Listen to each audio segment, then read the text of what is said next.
how could I have been sitting here for like a couple of minutes waiting for someone to download for the game and not notice the game was overlaying my model? Welcome to a stream which I don't know how popular it is, but because I was getting a bit tired of Wildermyth. Wildermyth is a fun game. Sometimes you just need a break between the stories, and there's no harm in that.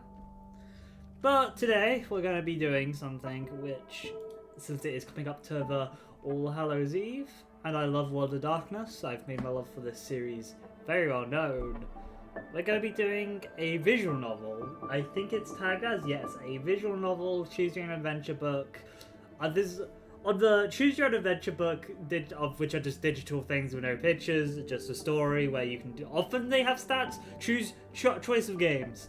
Very good there. They do a lot of good work.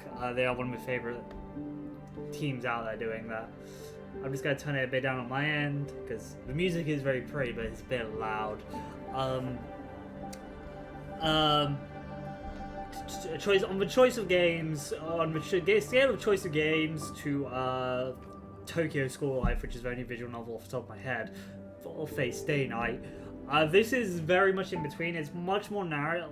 Okay, I don't want to say I'm an expert, but like it's a between those, I would say. But that's a personal thing on that. This is Werewolf Apocalypse Harbor Forest. It's set in the World of Darkness. There's gonna be some scenes of blood and stuff because it is a World of Darkness, but nothing too bad. I played through this game before, by the way. I have completed this game. I played through it with my friend. I let him make all the choices there for that playthrough. But we had a fun time reading through and doing this. I will not be pronouncing words correctly. A lot of this game takes place in, I think, in Poland or stuff, and I cannot speak a lick of that language. So I'm going to be mispronouncing stuff. I apologize ahead of time. I've got a glass of water here to help me read. I do have dyslexia, but I will try my best to stay on track. Anyone who's been here for a heavy reading stream knows. Like I've done what is it? I've done all the Shadowrun games that is on Wildermyth. Those were practically just reading for 3 hours anyway. But now I can actually pace myself a little. I already played through this game, I know some of the twists and turns, but I don't know how far we're going to get into it in 3 hours. But we're just going to jump into Werewolf Apocalypse, Harbor Forest, also the new, this is the W5 logo.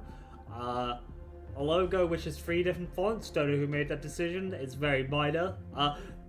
Sorry, it just hit me. The new, tribes are out, by the way. If you notice, they released what the tribes are.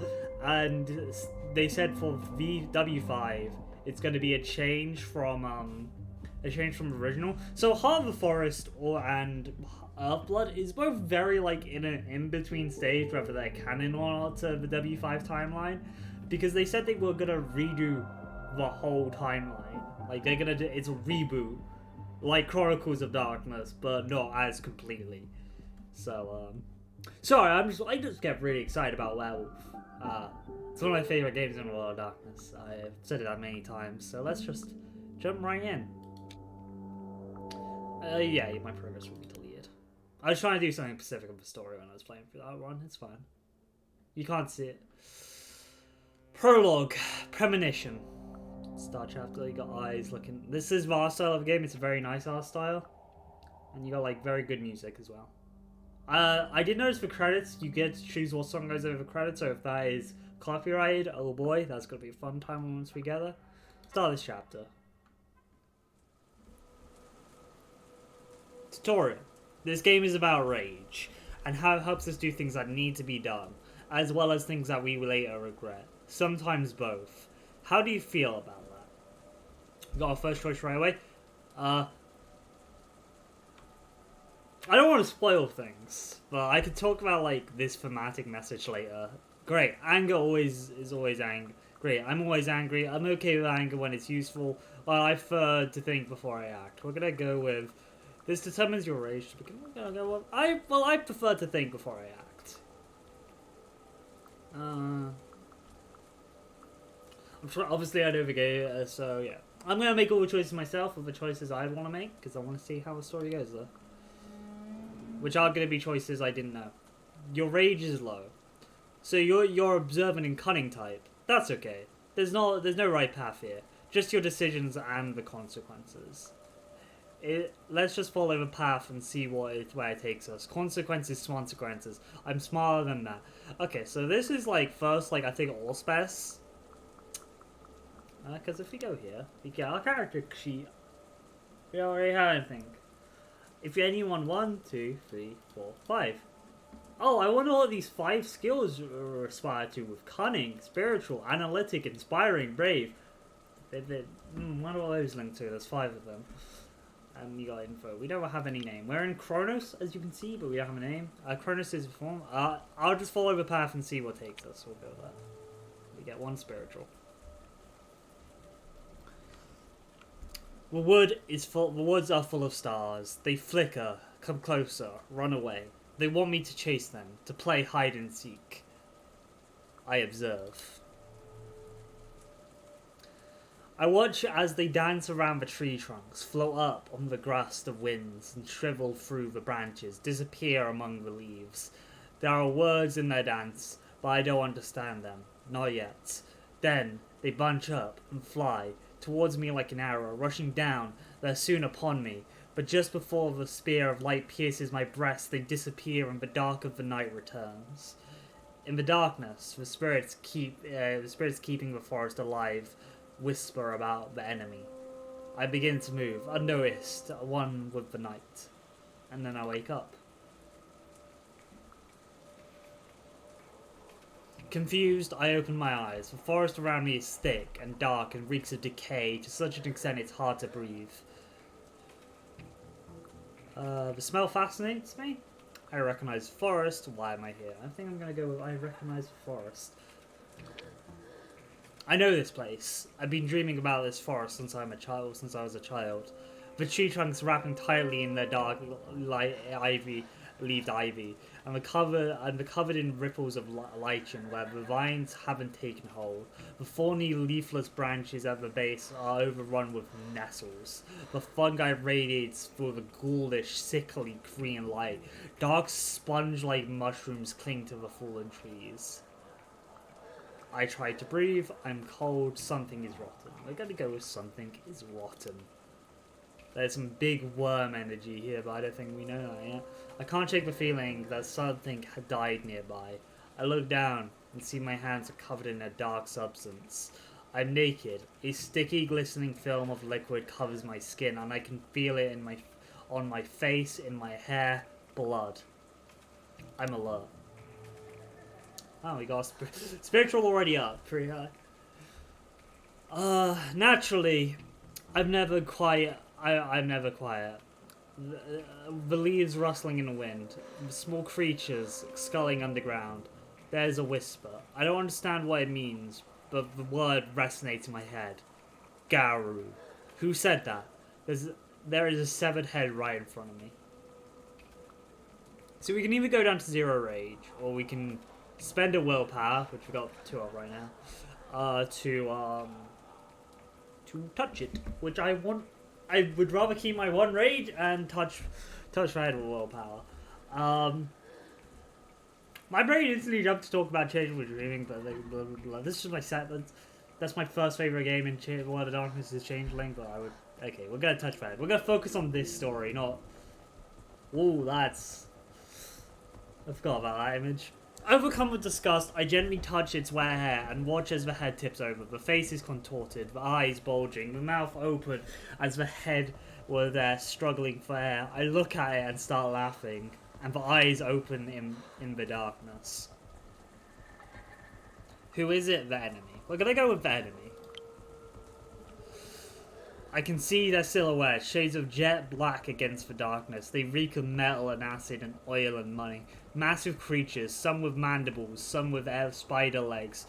Their faceted faces burn like their faceted eyes burn like small industrial furnaces. I look at them and something wakes inside my chest. We got low rage, so delight apparently is the low rage. Oh my god. They see me as prey. I'm delighted by their stupidity. I get up and start to run. I make sure to catch my foot on the gnarled roots and stumble. They follow, and I lead them towards my friends waiting in the trees, ready for an ambush. I bite on my lip to hold back the laughter. in a moment of clarity, I almost understand what a forest wants from me. And then I wake up.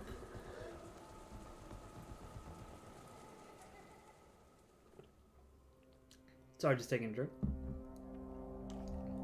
Chapter 1. Arrival. Start the chapter. Now here comes me mispronouncing names. Mia, wake up. Okay, Mia. God, Mia, wake up. I open my eyes, my neck stiff. I stretch lazily as I assess where I was out of the corner of my eye. I wasn't in the forest anymore. I was in a bus. The sun streaming through the windows was making it hard to see. The girl next to me was touching my shoulder, disturbed. I will comfort her. We got low rage. We'll be nice.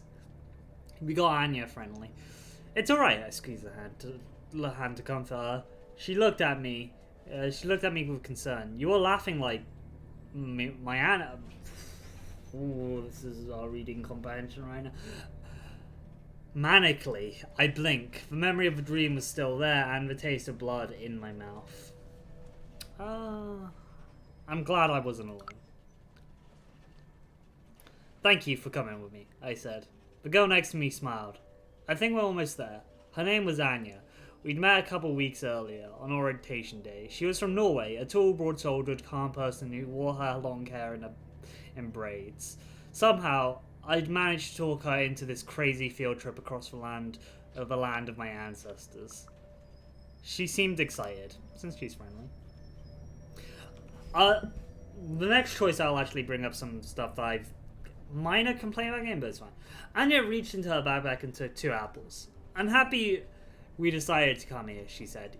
Yeah, I said, offering her my kanabosi dried meat sausages that were much better than the original Polish ones back in the US. I was glad Anya had decided to come with me. I had a problem keeping friends around, and I really needed one. I did some searching, she said from her phone, from over her phone.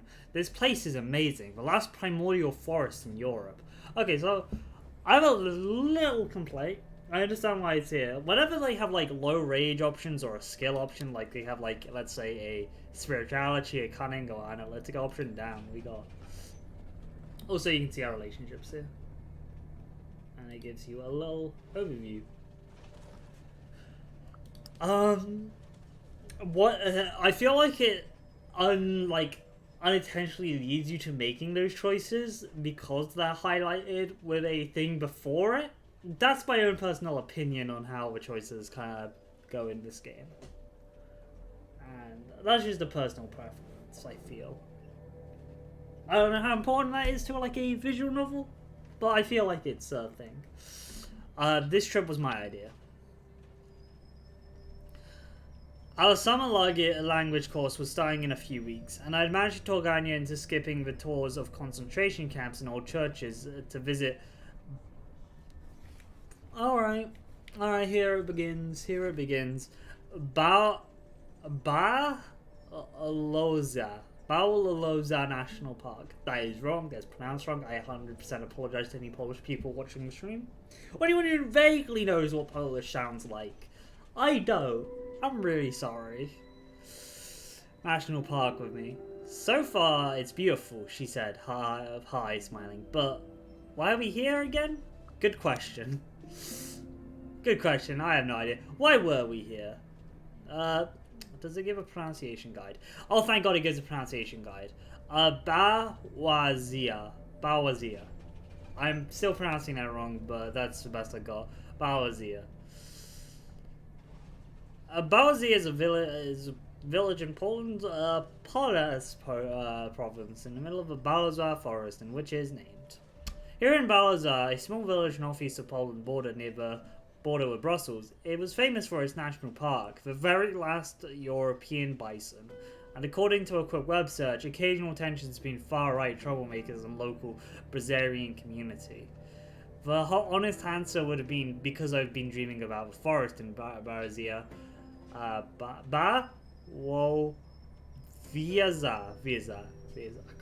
I'm really sorry. Since I can remember, but people didn't understand when I said things like that. I looked in her eye. We're gonna tell. I told her everything. We're gonna waste our willpower. I've been.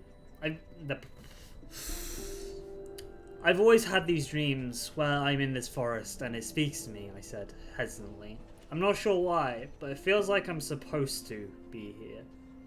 Only my grandfather understood the dreams. Respect the forest, he would say, and pay attention to your dreams.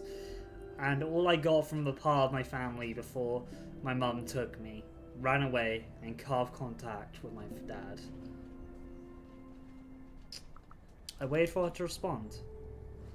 We got to loyal, didn't it? Anya was silent for the first time. Wow, that's intense. She looked at me with what seemed like respect. I wouldn't dare tell anyone a story like that. I think it's great that you came here for such a magical place, she smiled. The last ancient forest in Europe, 1,000 years old. I wasn't sure if I was fond of that magic, but it was hard to ignore. And that was precisely why I needed to do something.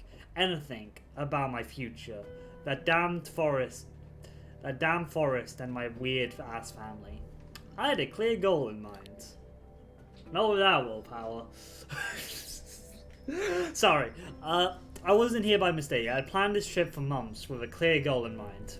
I had to face the forest, learn the truth about my roots, I had to figure out my destiny. I had to face the forest. We're gonna go with that one. We're gonna go with that one.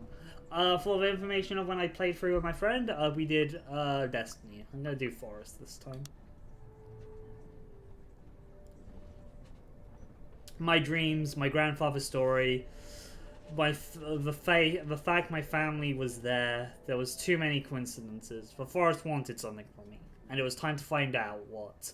But honestly, I had no idea what to expect. And yeah, we got when your willpower drops to 0, when you lose all your health or willpower, you become impaired. This will make physical tasks if you have 0 health P and social mental tasks if you have 0 willpower harder, and sometimes impossible. You have a lot of social stuff here, so like having willpower is way more important than having health. Just a tip: you always want at least before you blow willpower, you always want to have one. Just a straight up tip there. God, I'm gonna pronounce this differently each time. Just taking a sip of the drink here.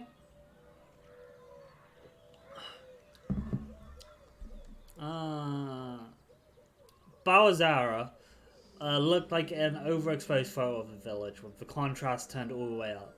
It was a hot, sleepy day on a hot, sleepy street.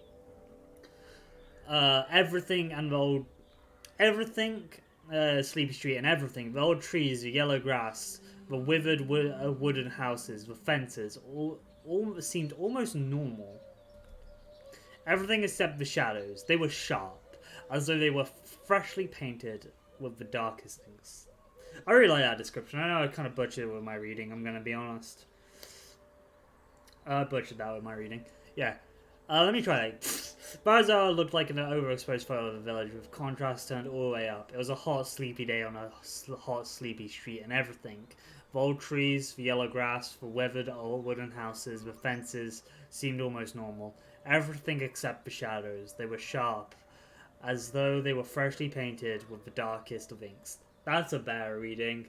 Sorry, this is a live stream. Can't really get better readings, sadly, normally.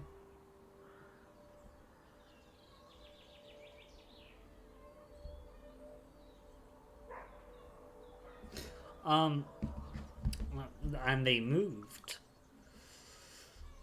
For a second I could have sworn they moved, but then I realized it was a black cow walking down the sidewalk. When it saw me, it stopped in its tracks.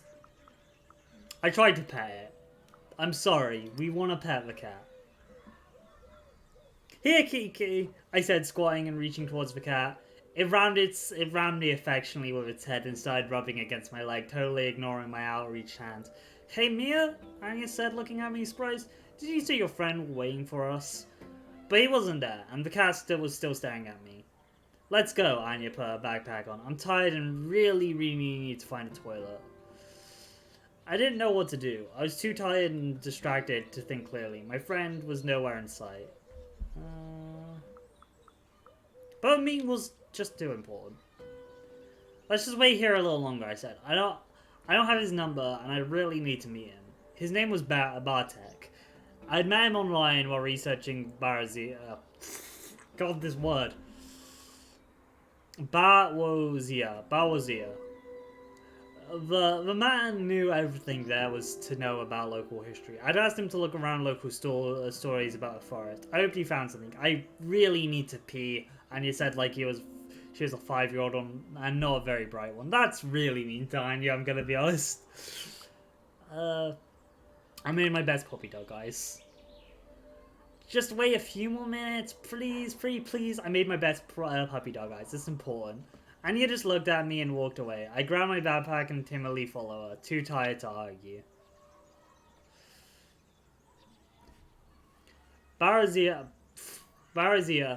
had a hotel and hostel, but the preferred accommodations was the bed and breakfast. That's where we stayed. I found one that was nice, clean, and had a good reviews. We had a room on the second floor with a huge window and a great view of the forest. We dropped our stuff off and freshened up a bit. Maybe we should have waited for your friend, Anya said, concerned. I shrugged. I'll find him sooner or later. Before you go, check on your character sheet. Look in the top upper right corner of the screen. You'll find a load of useful info about Mia, her background, personality goals, and so on there. You can also check with your friends and who your enemies are. Barazia was a quaint tourist town. Does it say it says a profession, it doesn't say a personality. Yeah, we got condition impaired, which is a bit of an issue. But I had other things in mind. We're gonna go to the forest. I had a clear goal in mind. The forest was calling to me and I really wanted to answer it. Anya went with you. We're gonna go to the forest I dreamed about. Into the woods. It was dark in the woods, dark, humid, and chilly. The leaves didn't let through much of sunlight. Daniel looked at Anya and me over his shoulder. How do you like her? What? We had met in the 20 minutes early. Anya had googled local guides, and he was apparently the best person to go in if you wanted to see the forest. So I found him, and here we were. I wasn't sure what he meant. Do you mean the forest? I asked. Polish was a strange language that gave the most unexpected genders to objects and ideas. I mean the Pushchaka?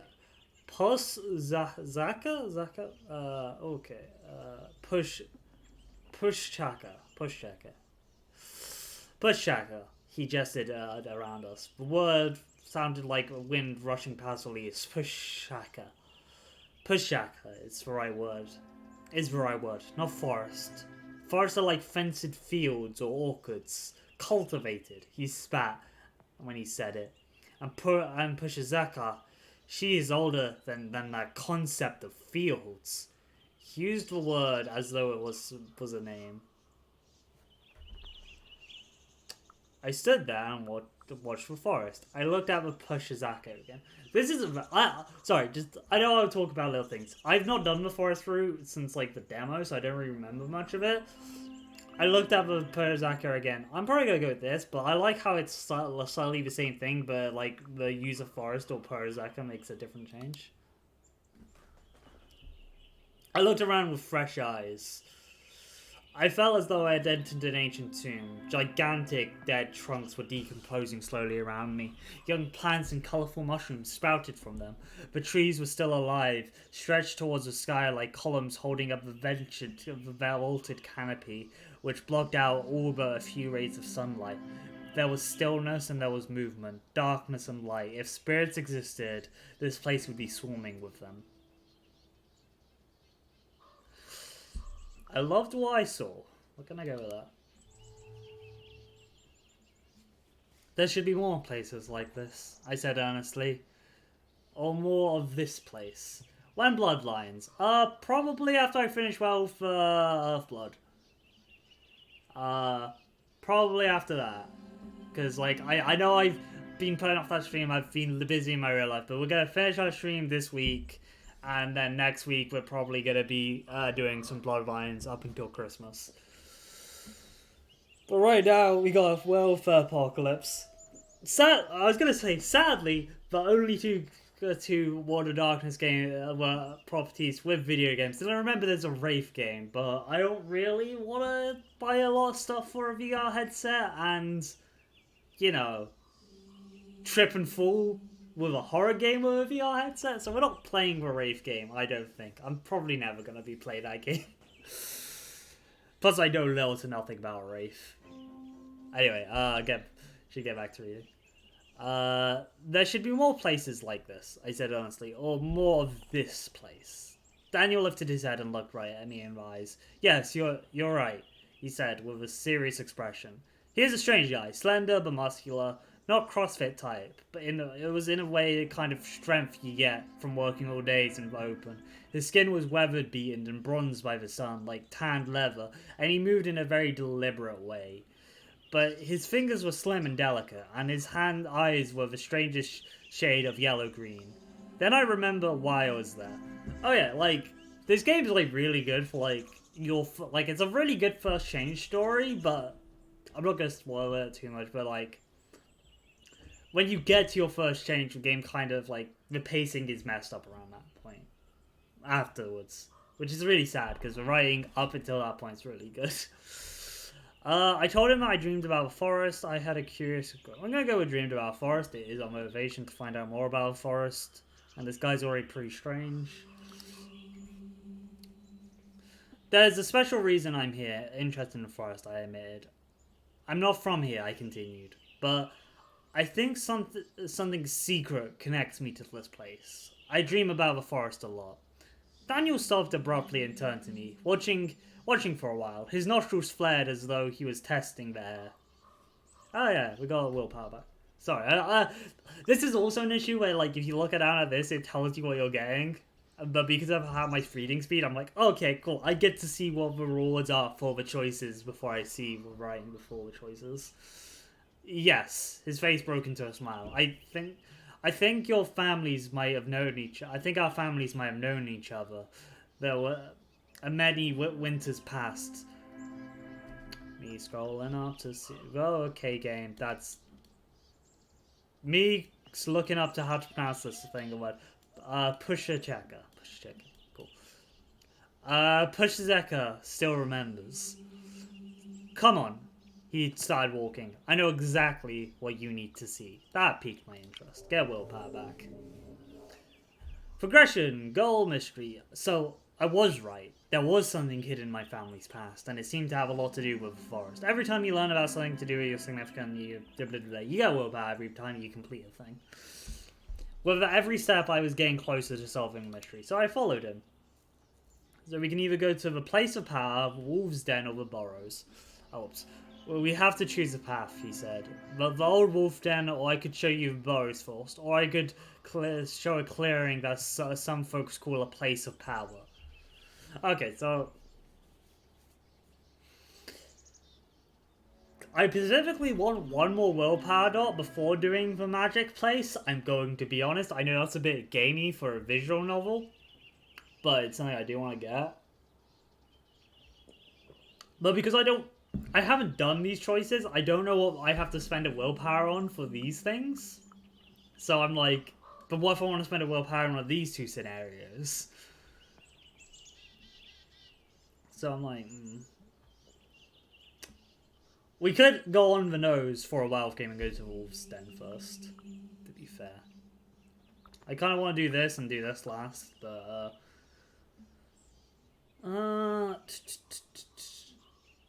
we will probably do Wolf's Den first. Old stories, families divided, ancient graves buried secret, magic, tourist traps.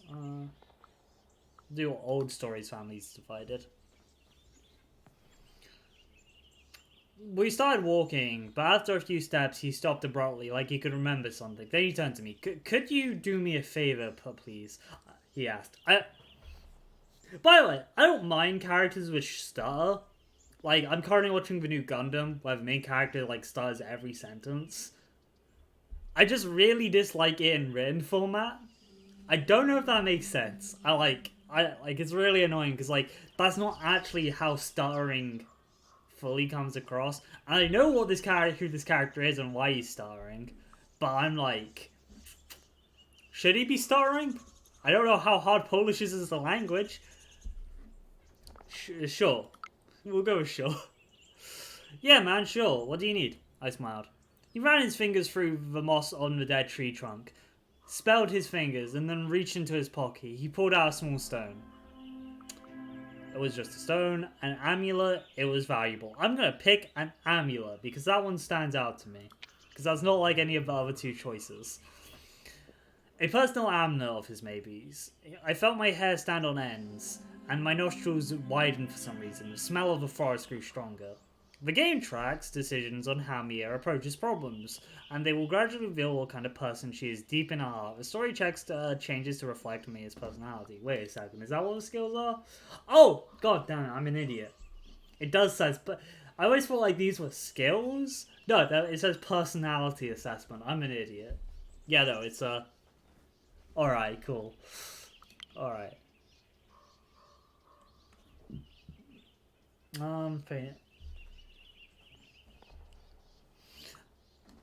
Also, just, I don't know if people have played Werewolf or run Werewolf. As a storyteller, keep track of the moon cycles. It's really important. Like, just pick a year and stick with that year of the game to show what the moon cycles are. Because you're going to need to know it. And it's going to be annoying whenever you need to look it up in the game. Because you're probably going to be in the middle of running a scene and then you're going to realize, oh god, I need to know what moon cycle it is. It happens. I would like you to take this stone. He held out an open hand towards me and throw it in the direction you think we should go. I did what he asked. Okay, I said and reached for the stone. Sorry, that just made me laugh. Just such a blunt. Okay. I took the stone and closed it around my hand. Be careful. Anya whispered. It felt alive. I was just stone, I was curious. It felt alive. We'll say it felt alive. We do have high, very spirituality. It was warm and I could feel it pulsating. I closed my eyes and thought of the wolf den, trying to imagine that place. I smelled fur. I smelled warmth. I felt warmth. I felt I was safe. I threw the stone. I felt my hand rising, entirely on its own, and then throwing the stone as far as I could. When I opened my eyes, there was a path where the stone had fallen.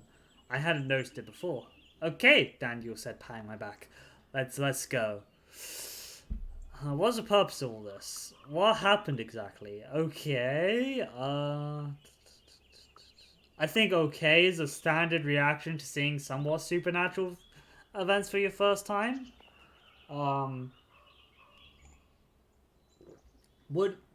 Sorry if you heard that go. I'm just taking a drink of water since this is a lot of reading I'm gonna have to be doing as the stream crashes. That's fun.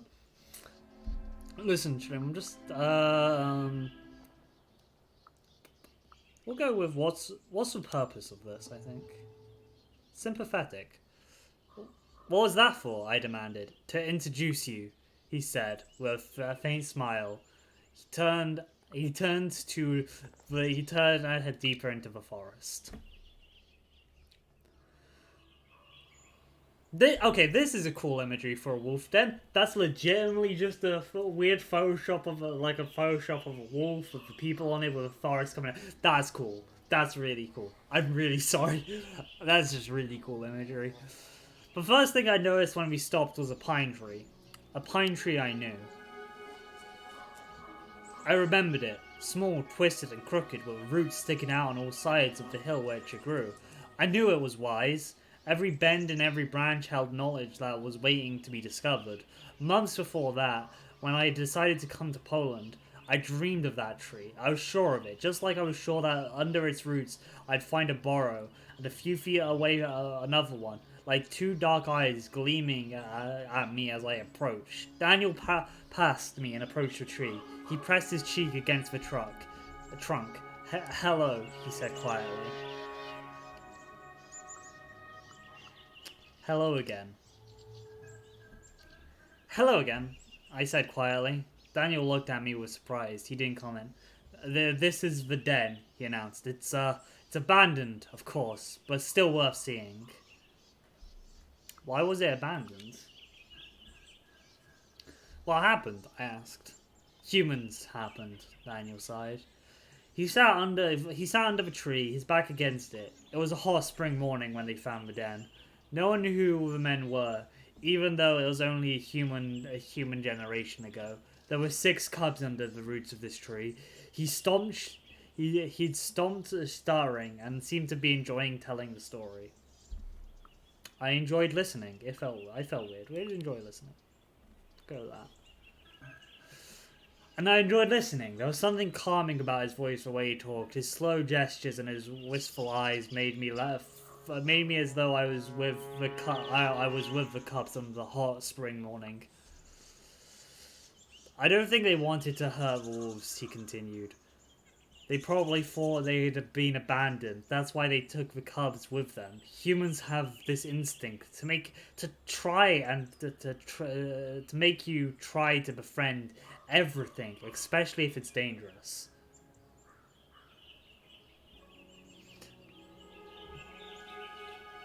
Is it a spoiler that this guy's a werewolf? I don't know. I don't know. I'm sorry. That is probably a bit of a spoiler. I didn't disagree. When you put it that way, I said unsurely. I'm not saying it always works that out, but the intentions is good, and I believe the men who kidnapped wolves wanted to do some kind. He continued. Anyway, they took them. Out of the 6, 2 lived to see the cold summer that year. The wolf mother used to come to the farm they were at and howled. People went grey if they could hear her. I knew that howl. And suddenly I heard that howl. I knew exactly how it sounded, and I felt despair and longing gnawing at my soul. I remembered how the cubs had reacted. They snarled at people. They whimpered for their mother to leave. They were silent. We'll go with they were silent. That's a lot. We'll go with that. Oh, Cunning went up. When she came, we never answered. Young as we were, we understood. There was no going back. Survival was the only law, and despair was a weakness. Mia, are you okay? Anya putting a hand on my shoulder. I fell for the cubs. I just feel for the cubs. I know a little about dividing my family myself. Oh, yeah, that usually ended the conversation. Daniel sighed, looked at the tree in the burrow. The cubs survived was sold to some people in time to see how this is pronounced. That is not okay. Karnofka? That, I don't know. Is a town near Burroughs Forest and one of the centers of Wolfdog's faith and this notable center of Berserine culture in Poland. One of the largest timber factories in Europe is located there. Okay, that's actually pretty interesting. But after a while, both of them ended back in Berszwedzia, where the scientists. They were stationed in a national park. One of the wolves, Kazan, was a celebrity of sorts. If you saw any wolf photos from here, they are probably of Kazkan. He was even on postcards. Wait, is this real? Because I know this game is based on a lot of real events. So hang on, is this real?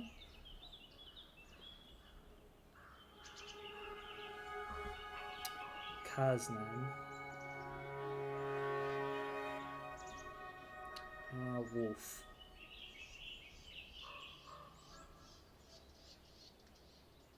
Kaznan Wolf Dog is a book, it seems.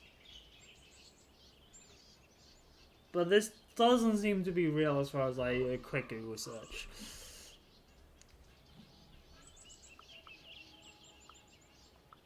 They shan't move the cubs. I kept thinking about the mother, and then the smartest cub survived. I will go with I kept thinking about the mother. I wonder what happened to the mother. There's something missing from the story. I also felt like she was more important than the story made her out to be. What kind of wolf was she after all that? That's a good observation. She eventually stopped looking for her cubs. She came back to the forest and found new children. There's a slight gust of wind and the tree creaked. I remembered that sound from my dreams as well, a sound that made me feel safe. How often did he share the story? I look at the empty down. What happened to Kazman?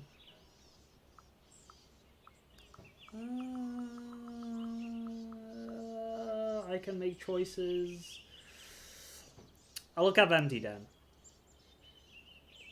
Will the wolves come back here? I looked up empty den. Daniel frowned. No. They won't. This place is cursed for them. We fell silent. He looked at the burrow. This place is my friend. So please try to keep it important and respected. I think it's my mission, you know. I can relate to that. I think I understand. The forest has a way of sending people on missions. Daniel looked at the tree one last time. Goodbye, he said.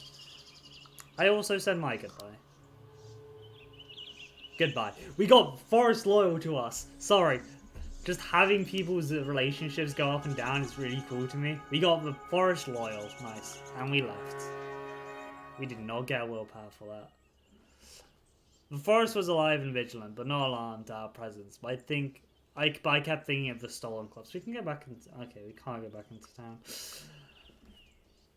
town. Okay, ancient graves and buried secrets. The trail soon disappeared. Sometimes we walked along a barely visible path made of animals. Sometimes we followed a stream or a gully. But for the most part, our trek we walked through the dense undergrowth.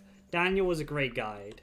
He had no compass in hand, no map. Yeah, we knew where we were heading dead north, and he moved through the forest with grace and ease, like it was his backyard, and he was showing us around. It was a pleasant walk.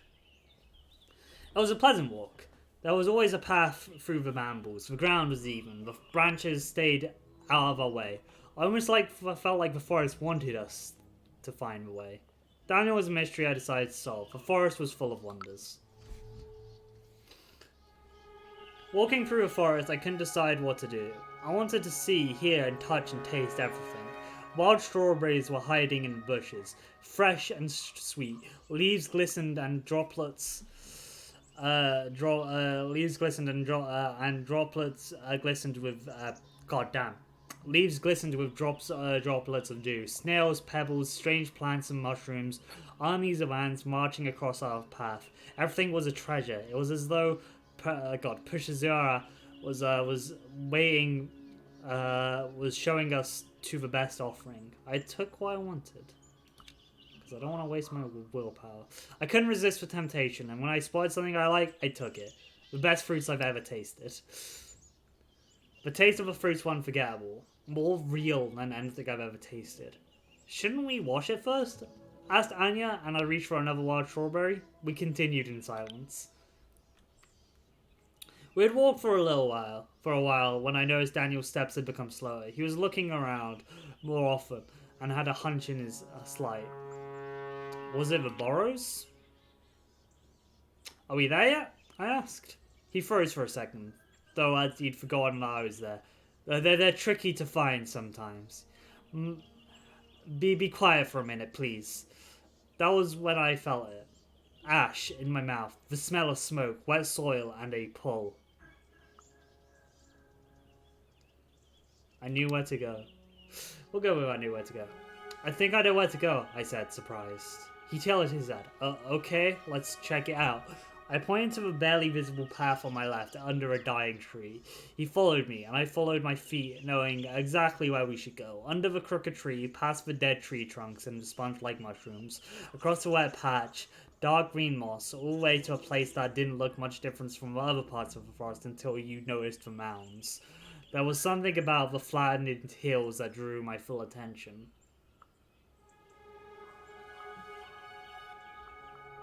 I could remember. A memory stirred in my mind. No, it wasn't a memory. It was a feeling anchored in my chest, akin to the taste of ash in my mouth and the smell of smoke, longing, sadness, regression? But there was more. A sense of sacredness. It filled me with calm excitement, and when I closed my eyes, I saw fire burning within the darkness. Voices. The village was long gone. Its houses burned to the ground, but its people slaughtered. But there were spirits still there. They accumulated over time, some in ancient Roman armor, some in rags, some in animal skins, some in uniforms from the World Wars, some in modern camo. Are we dead? Where are we? They asked me with a frantic whisper. Is this hell? They were only echoes. But they weren't real, just echoes of the past. Spirits. The spirits in the trees were real. When I opened my eyes, Daniel was what... Damn it! I could have gotten more out of that. I messed up. Oh, I'm not gonna reload, but damn it. Damn it. I'm beating myself with that. Oh, no. When I opened my eyes, Daniel was watching me. You were somewhere else. You said you had family here? I nodded. Oh, God. No, I shouldn't reload. I shouldn't reload. I need to convince myself not to do that.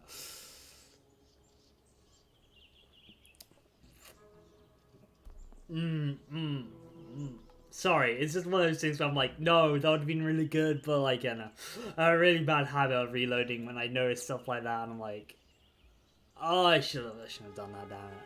It's fine, it's fine, it's fine. You were somewhere else, he said. I heard that my father's family came from me, I nodded. I don't know much about them, though, he sighed.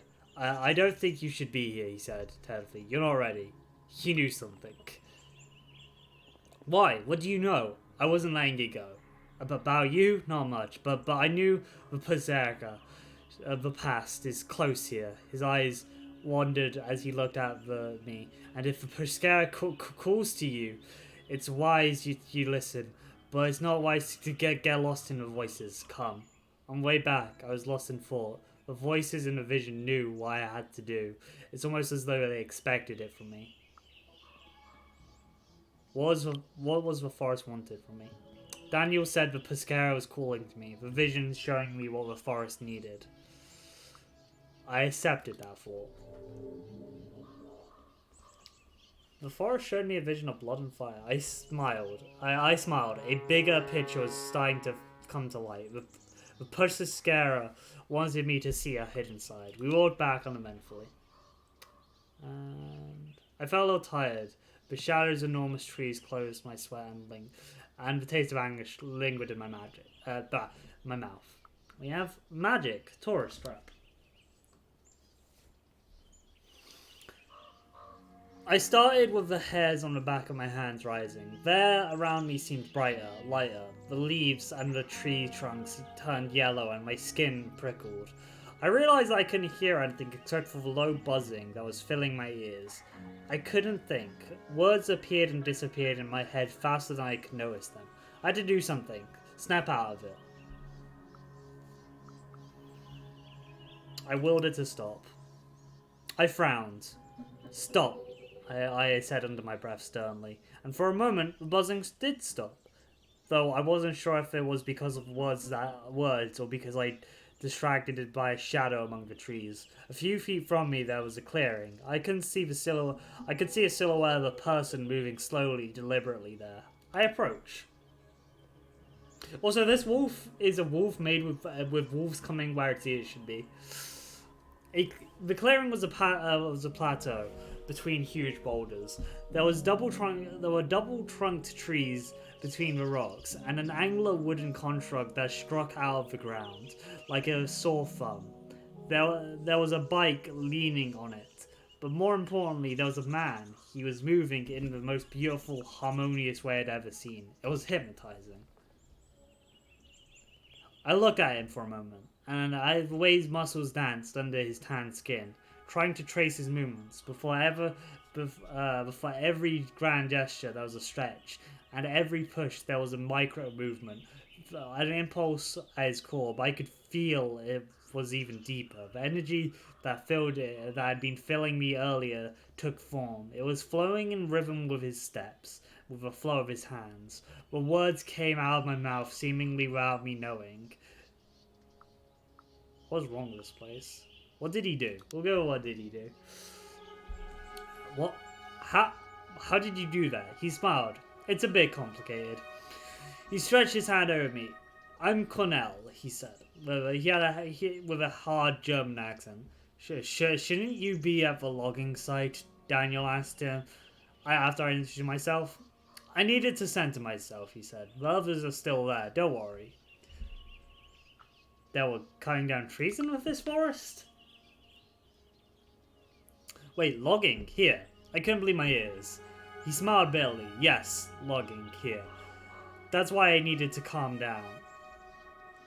This place is special, Daniel said. So some people call it a place of power, as I told you.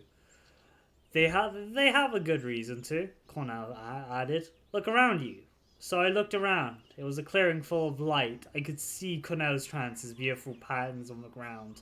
But there was one thing that caught my attention more than anything. The boulders around us were strange. These rocks, something brought them here. I looked at the boulders, which upon closer inspection formed a circle. The stones were irregular, nestled deeply in the ground. People believe this place was a place of worship thousands of years ago. Hence the fruit trees, the stone circle, and the tower.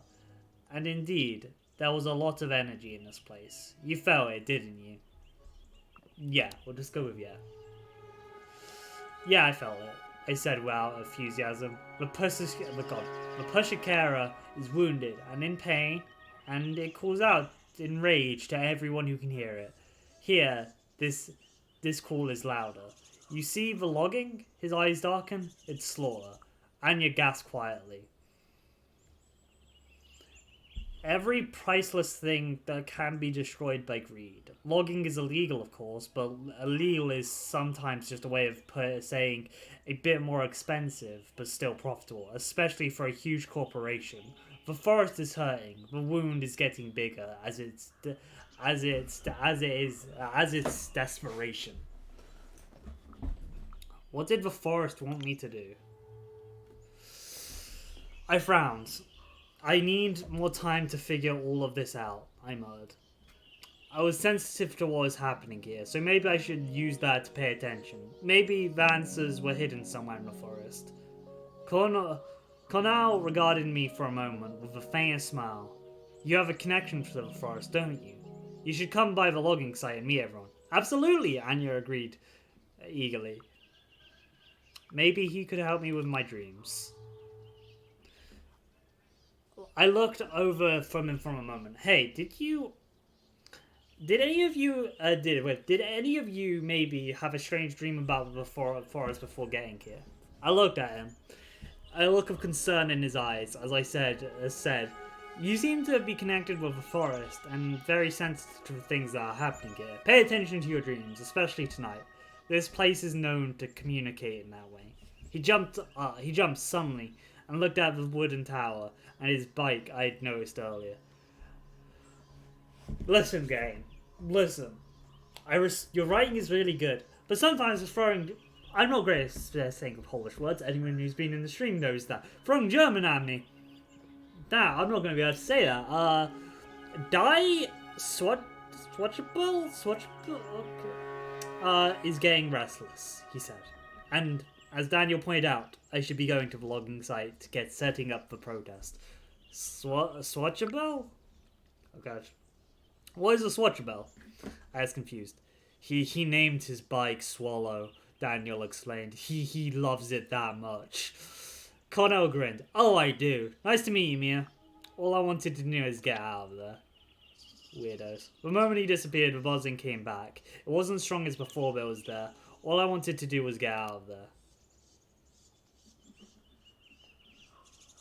We went out through greenery. The buzzing in my ears slowly decreased. Well, I know if I ever play through the forest through again, what I need to save stuff for. Dear God, the bar is just the best thing. We made our way back. As we walked back through the town, Anya nudged me and pointed out a broad-shouldered, freckled guy standing at a bus stop with a lost expression on his face. I remembered his face from the pictures on social media. It was the friend I had stood up to meet earlier. I was glad to see him. Bartek? I waved over. I'm sorry I missed you earlier. Mia, what are you doing here? He blurted with a surprise when he saw me. I was sure you missed the bus. He started to walk over to me talking. His accent was broad and Eastern European. We'll go with Anya liked him. Anya took an immediate liking to him, I could tell. I could smell the romance in there. Let me just take a drink. Because my throat's kind of getting a bit hurt. Well, we have made it to an hour. I honestly don't know how long, I can check how long we're into the game. We're 15%.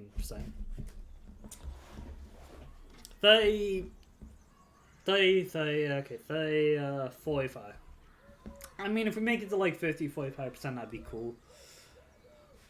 Though, I do want to like get a chapter stop on the stream, but I don't know if that's going to be possible. I will try and get to like one of the start of one of these like little bits.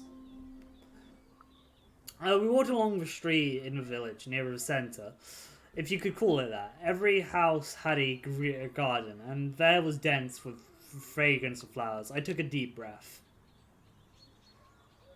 So, did you find anything linking me to the forest? I asked. Bertek shook his head. Nothing. Absolutely nothing. Sorry. He was avoiding my eyes. A trickle of sweat run down his temple. He looked afraid. What's up, man? I smiled. Smell the beans. I'm a big girl. I can take it. He clammed up. You know what? I think you should drop it. I stopped. It was almost too easy. I don't exactly know what fully means. Bertek then stopped, but I shrugged and smiled. Okay, let's go. I winked at Anya.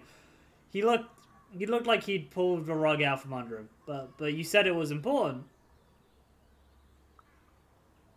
I played the best friend there, what that was. Okay, we'll do this. I don't know what exactly this means.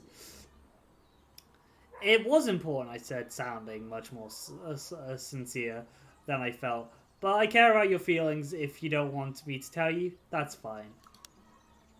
Okay, our cunning and spirituality is both pretty high. Ugh. I do want our spirituality. Personally, I want the spirituality to be higher, but you know, we're making the choices. It was important, I said, sounding much more sincere than I felt. But I care about your feelings, and if you don't want to tell me, that's fine. Well, he brushed his forehead with the back of his hand. I did ask. I started with old people here. I told them that my friend from the States were looking for her roots and wanted to know about the place her family came from. You know, the drill. At first, people were very, very, you know, receptive. I waited for the shoe to drop. And then I mentioned your name. He shook his head. I urged him to continue. Bartek, no dramatic pauses, please, I urged him. The tension's killing me. One of the old men here told me to go to hell. The other spat on the ground and his wife crossed herself. For a moment he looked younger and smaller, and then my own grandmother told me to stop asking. She said something, and she said something else as well. I tensed up. What? I asked. She told me to pray for you. Suddenly the sweet golden afternoon wasn't so sweet and golden anymore. I laughed. Nicely done! I punched his arm and laughed. I almost thought you were scared of me. Bartek smiled awkwardly. Yeah, it was just those wise tales. Look at me, I winked at him. Do I look like a big bad wolf to you? Dear God, that foreshadowing. We walked in silence, but my mind was in overdrive. People didn't want to talk to me, and that could only mean one thing. I was on the right track. My pulse quickened and I tensed up like a hound that smelled blood. I was on the right track. I needed to gather my thoughts. It was a long day. It was a long day. A lot had happened, and I was really tired. I was glad to meet you in person, I said, but I need to be going. All this traveling and walking through a forest, it was exhausting, I smiled. Sure, where are you staying? It turned out we were going the same way, of course. We went back to the B&B. The B&B was quaint. I left Anya and Bartek outside. They were lost in conversation, and I didn't even notice that I was gone.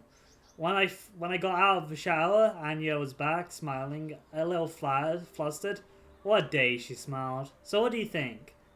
I made a quick mental inventory of everything that had happened.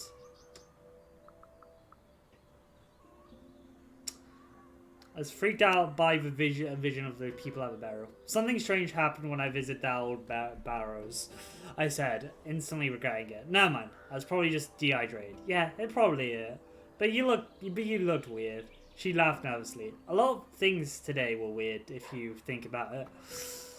Daniel was a strange guy. There was something strange about the forest guide. I tried to put my finger on it.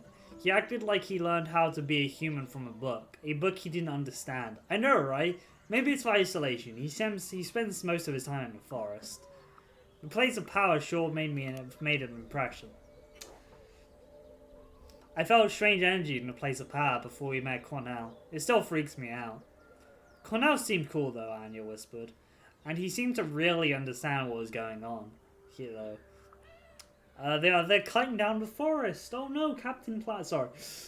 I can't believe they're logging here. I shook my head. Isn't a forest under UN ESCO list or something? Yeah, I know. Yeah, I know. I went to check about a protest that people were talking about. Maybe we could go there tomorrow. I was moved by the story of wolves. The wolf cubs were kind of kidnapped and died in captivity, I sighed. That story stayed with me. That stays with me, you know? She puts a hand on my arm. Divided families, huh? It's okay, Mia. I didn't feel like talking anymore. You know what? I'm seriously tired. Let's call it for a day, shall we? Soon we are both in our beds ready to sleep. Even though I was tired, sleep didn't come quickly. Anxiety spread its cold, withered roots deep into my chest and stomach. I laid there for some time, looking at the silver rectangle painted on the wall by the moonlight. Every time I closed my eyes, I saw tangled branches, the stones Daniel asked me to throw, the leaves. I came here with one question, now I had so many. I felt I was close to getting my answers. I felt the answers I was looking for was within my reach. I could go see the logging protest, find Cornell and make him talk. After a long while with all these thoughts became blurry, they started to turn into pictures, sounds and colours. I drifted off. I'm taking a drink because my throat is hurting now.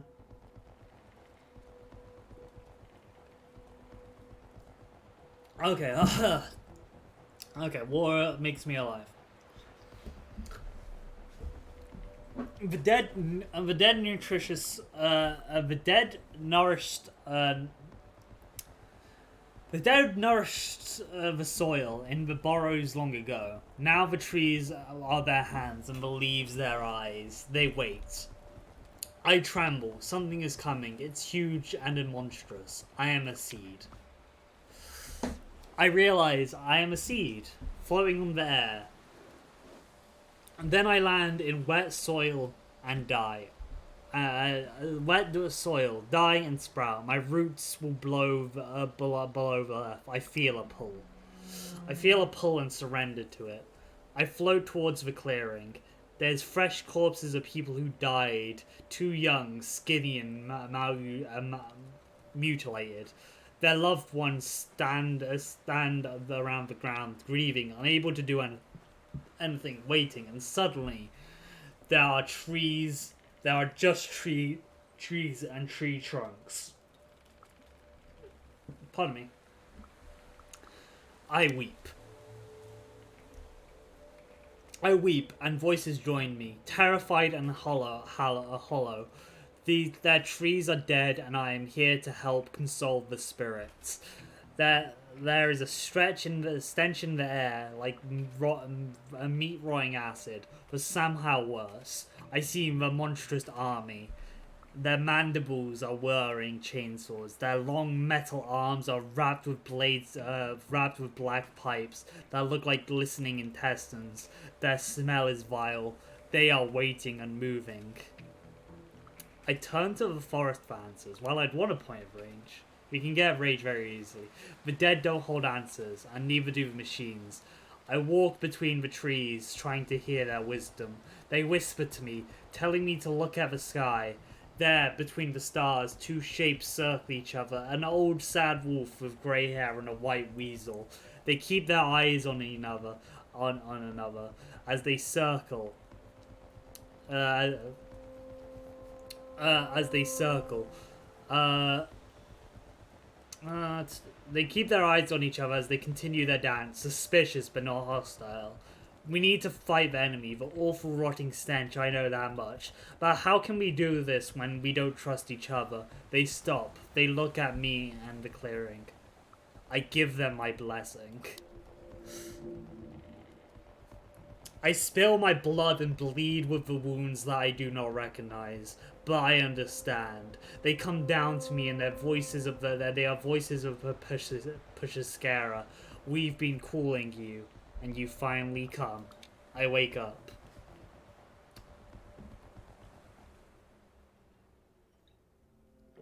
Logging, chapter 2. This game has 5 chapters, by the way. If anyone wants to know. The day after. The next morning was full of sunshine and birdsong. I could smell the heat of the afternoon building. Those long honey-like hours in late June when the earth isn't tired of its own warmth yet, but it was crisp and pleasant now. I absolutely love descriptions of weather. I don't know why. Describe warm, long days to me. I'm there. I'm like, yes, this is good description. I like it. I don't know why.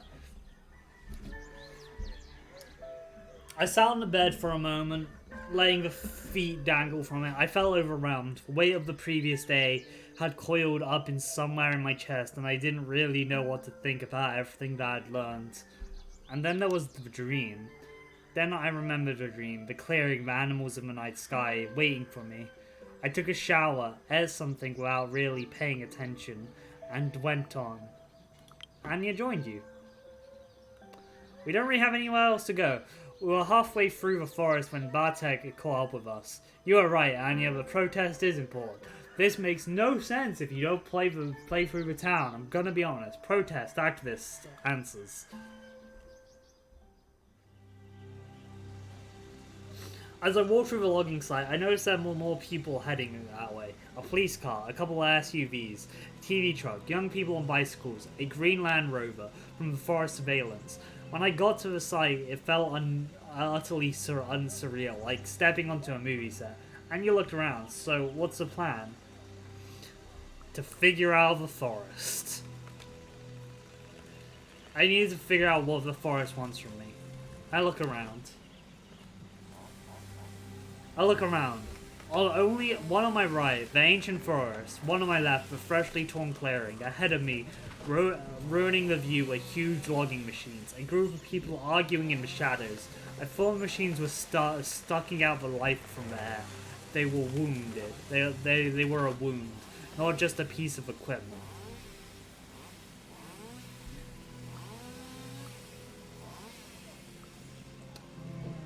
I looked at everyone. There were people here too. The loggers were sitting idly on the tree trunks, sharing cigarettes. The police were stood between them, and a colourful group of protesters were visibly uneasy and twitchy. I saw some reporters who were clearly bored because no one was doing anything interesting. The harvesters loomed over the clearing, reeking. I saw some familiar faces amongst the protesters. Cornell was arguing with a woman with grey dreadlocks. The protest was clearly the protesters were clearly conflicted. It should be fun. Maybe I can solve the conflict. I know, like.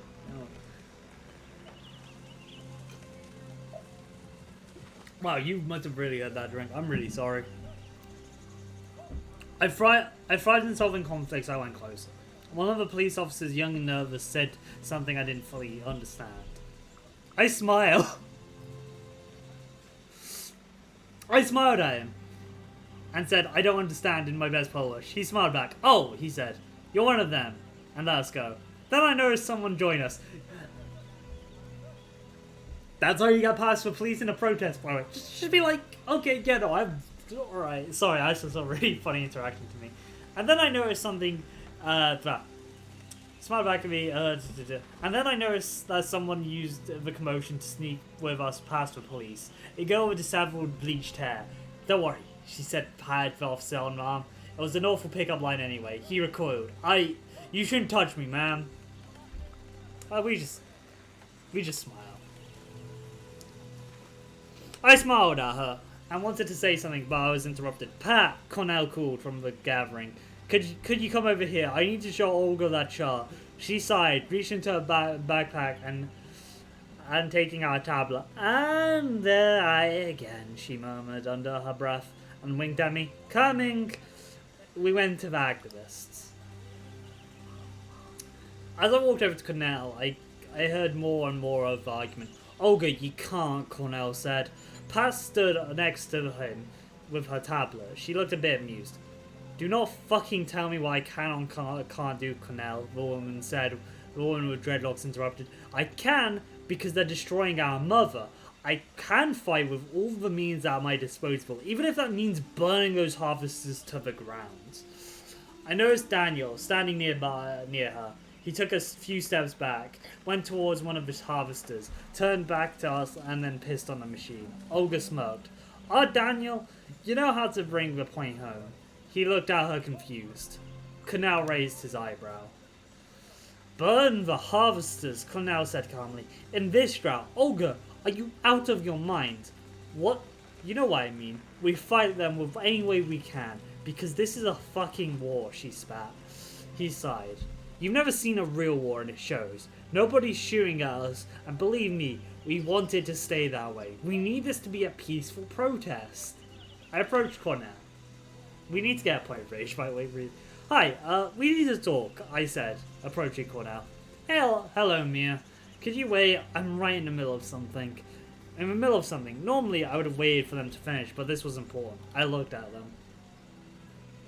I looked at them both. Olga with her fury and passion, Cornell with his cool and professional demeanor, and shared without shared without any reservations what I felt about the situations. There was a fine line to be treaded. It was about a personal victory. Okay, I know this is more of a ragabash thing, but I mocked them both. We sent them to neutral, Cornell sympathetic. Bravo, I started clapping. This is clearly the most effective use of your energy.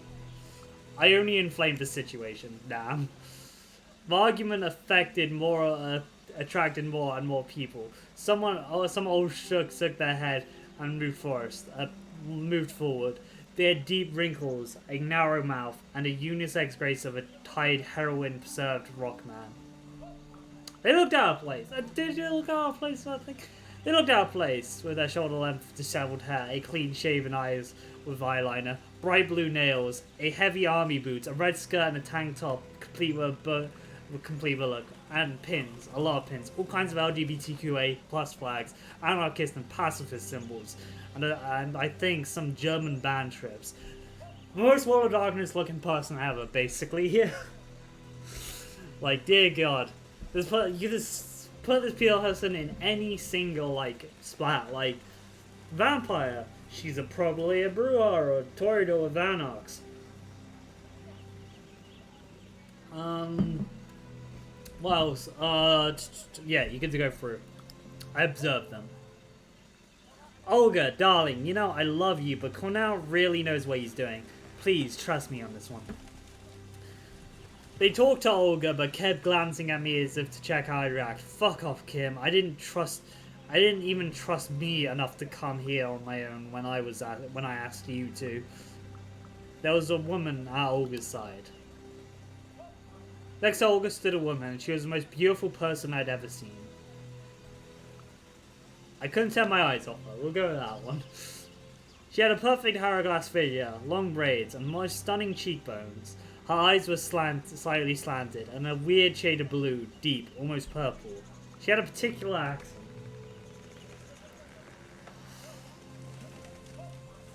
Kim, you want to teach me about violence? She looked them straight in the eye.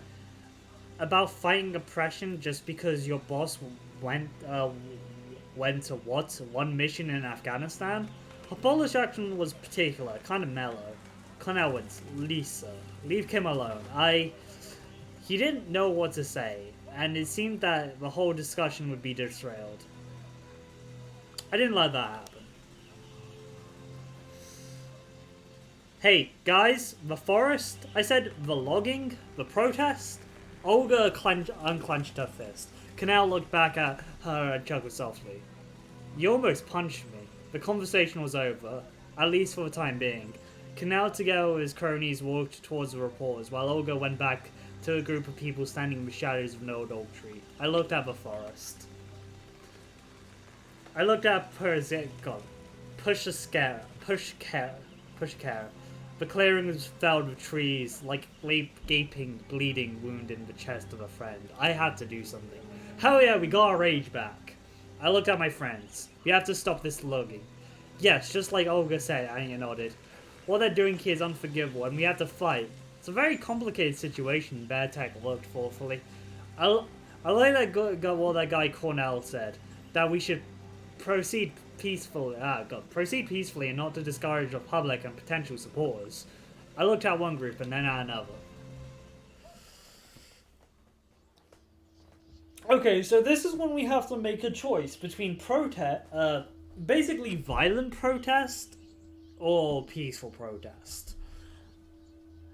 Now this mainly comes where my main issue with the game's messaging and that theme about like, oh, rage lets you get things done, but the endings of the game really display something different to me. Basically, peaceful protest is the way to the good ending. That's not what an issue is. The slight issue is, by saying that, we take down Olga's side entirely by saying she's too violent, when there could be an argument that, yeah, no, some part of her anger is righteous. She does need, like, if you couldn't do what you did in this game, you would have to fall back on violence to try and get these people, like, at least some bits of vandalism, not necessarily violence. And it comes to that. It's one of those weird things where I think, like, a middle ground should be an option.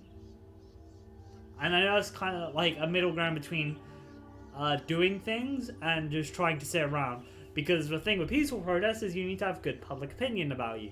But this is It's getting around that. The harvesters were dripping with black oil. The forest stood serene and full of golden light. It looked like it could protect itself. And I looked at the full felled trees, dead, limp, helpless. We'll go to Cornell because we want answers about the forest. We don't really. We really don't kind of. We care about the trees, but protest right now. It is our secondary motivation. Cornell owed me an explanation. Hey, wait for me! I shouted and ran after him. Hello, Mia, he said. I see you haven't come alone. He reached out his hand. I told him about my dream. I paid attention to my dream just like you said I should, I told him. And I dreamed about this. I gestured to the felled trees. He leans towards me and in a hushed tone. You must tell me about it. His eyes were an uncanny shade of grey.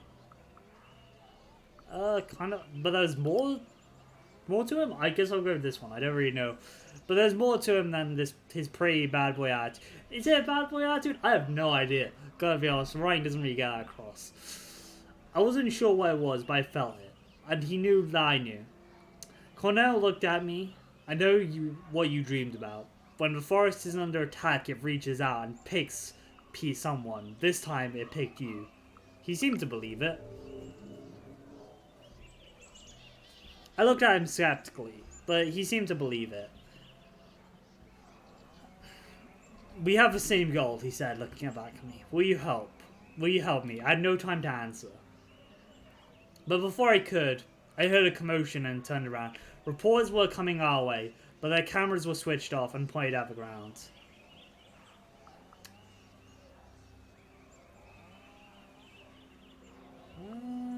I had a bad feeling about this.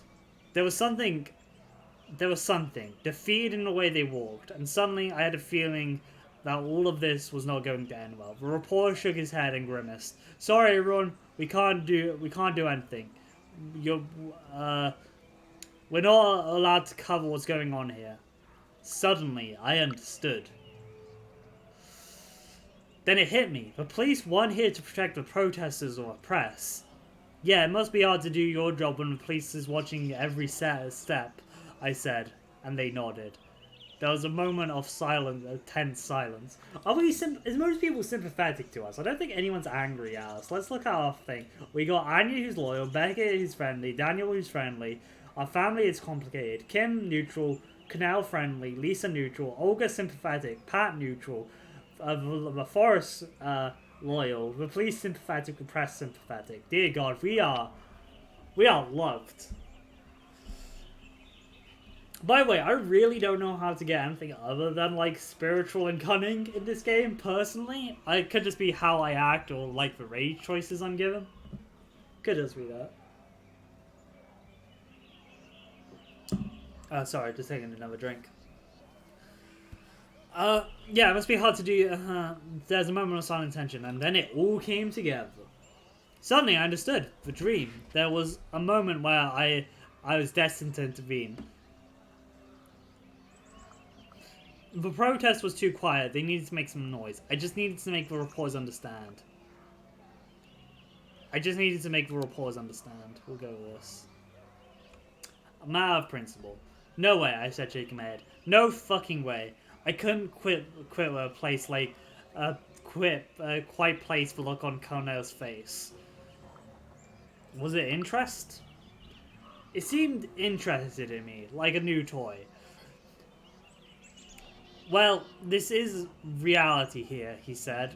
The media will cover anything that is violent and then present us as eco-terrorists who should be locked up in prison.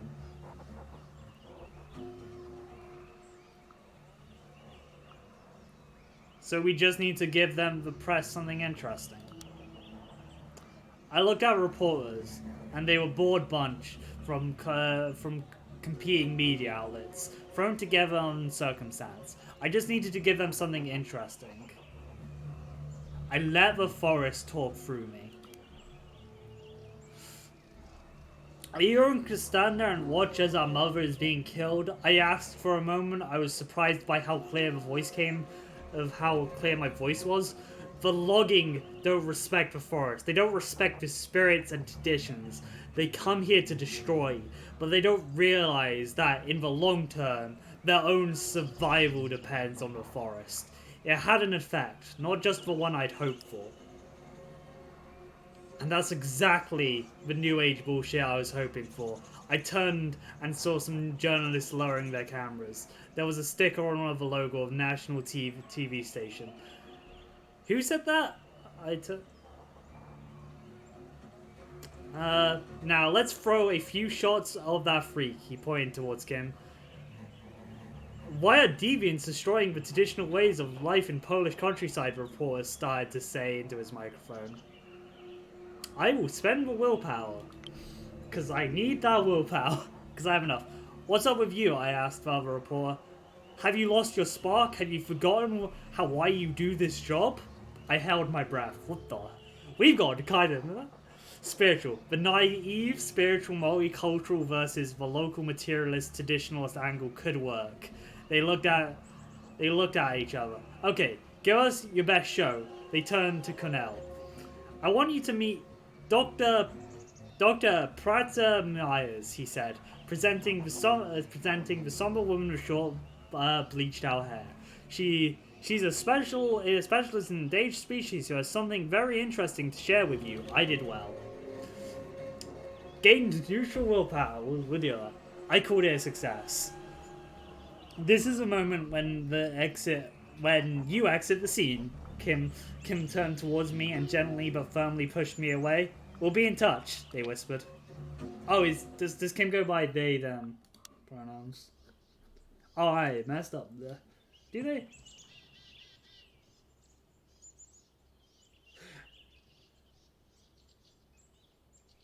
Oh yeah, non-binary. Yeah, they do. Cool. When I was on the road to the village and nobody could see me, I doubled over and vomited. I always felt violently sick when there was too much to process at once. In the whole commotion, I had lost Anya and Bartek from my sight. I was alone, or so I thought. Hey, let me help you, a voice behind me said, and I jumped. A woman was looking at me with a concern. What happened? I was fine. I'm fine, I said stiffly. She rummaged through her pockets and handed me a handkerchief. Here, she said. I have water as well if you need some. We walked towards the village. We talked.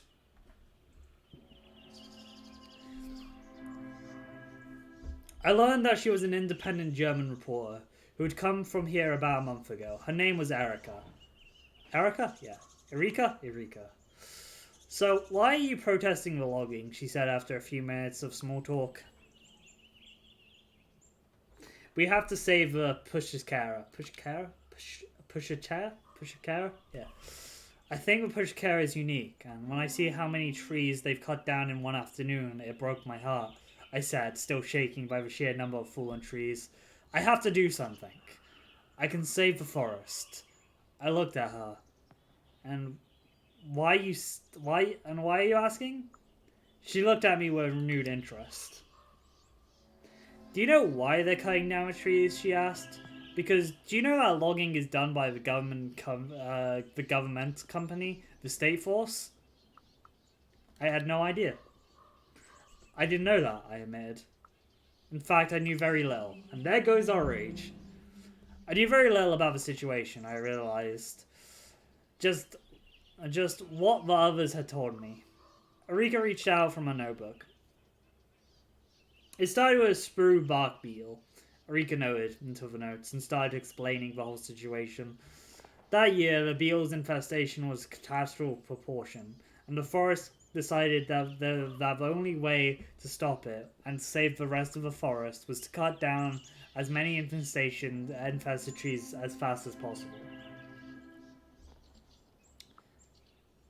Was cutting down trees necessary? Is cutting down trees the only way to stop the infestation? I asked, confused. The foresters state that this is the only way, she said. Some biologists argue that they were cutting down the wrong trees and doing it too late to change anything. But was the logging legal? But was the logging legal? I wanted to know. Opinions differ, but some massive logging in a UNESCO listed area might be illegal, Erika answered. Can they have just removed the dead trees? Maybe if they removed the dead trees, the infestation wouldn't spread. I tried to find a solution. They might do that, but dead trees are what makes the forest unique, Erika smiled. There are 20 times more species that live on dead spruce trees than the live ones. Did they have to intervene at all? Couldn't they just leave the Pushkara alone and let nature take its course, I asked. That's one of the options, Erika admitted. But there was a drought, and no one's sure if the forest will survive on its own. It was a complex situation. That didn't mean that I should step... It was a complex situation, but I didn't mean I should step back.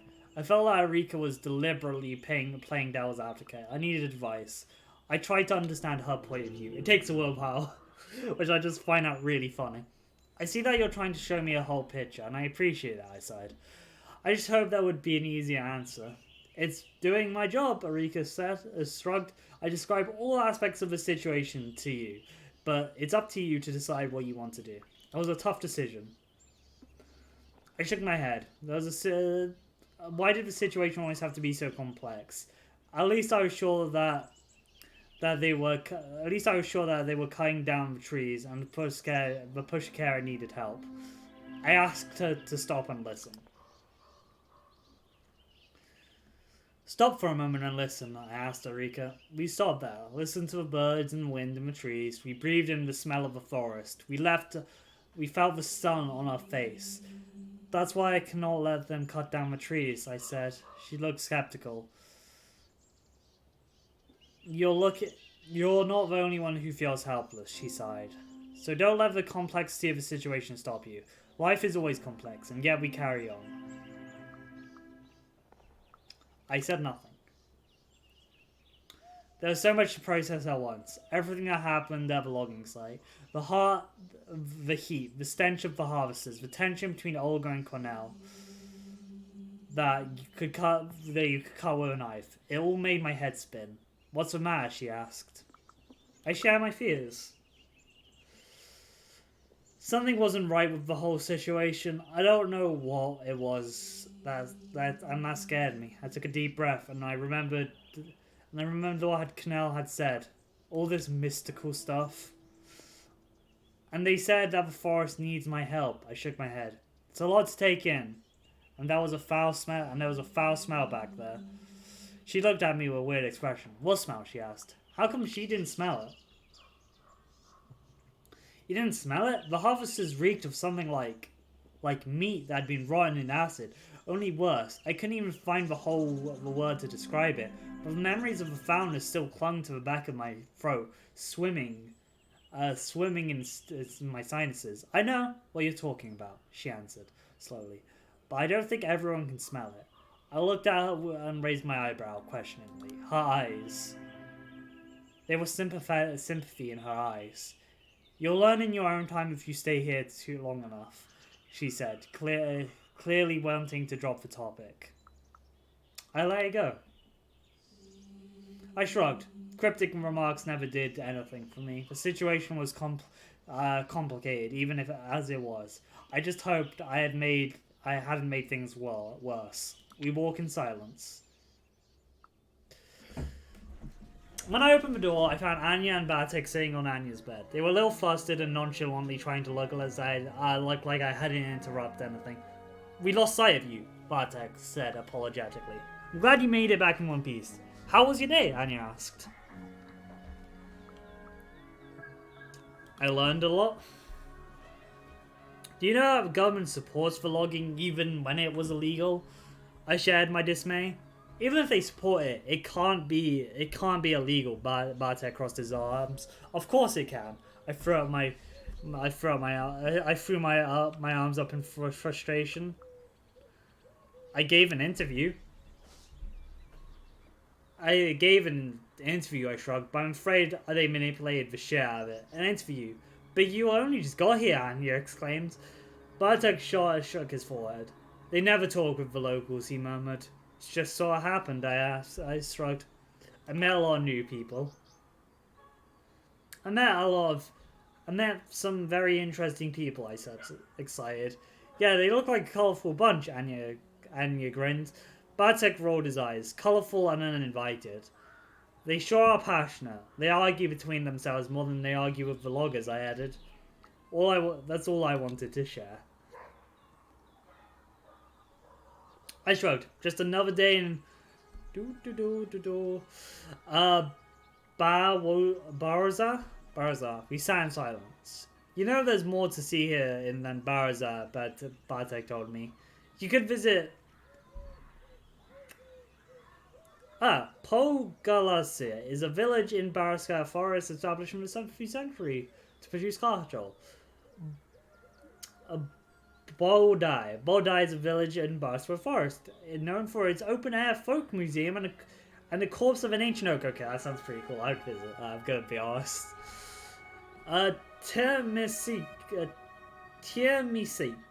Temisik is a village in Baraza Forest and a location of an infamous summer folk university.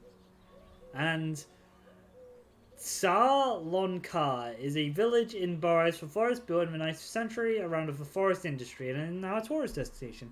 See the open-air museum and the bison. The logging is not all that happens here. Maybe later. I'd love to see it all, I sighed, and I'd love to do that as soon as the whole situation with Pushakare is resolved. And how's that search for your roots going? Asked Bartek, clearly wanting to change the topic. I share what I learned.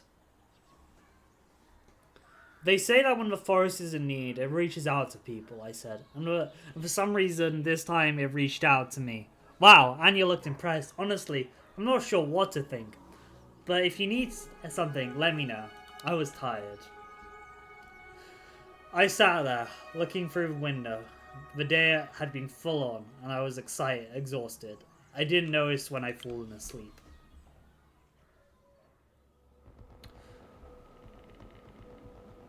This is really cool to me, by the way, because you can see almost... I don't know what this rune means.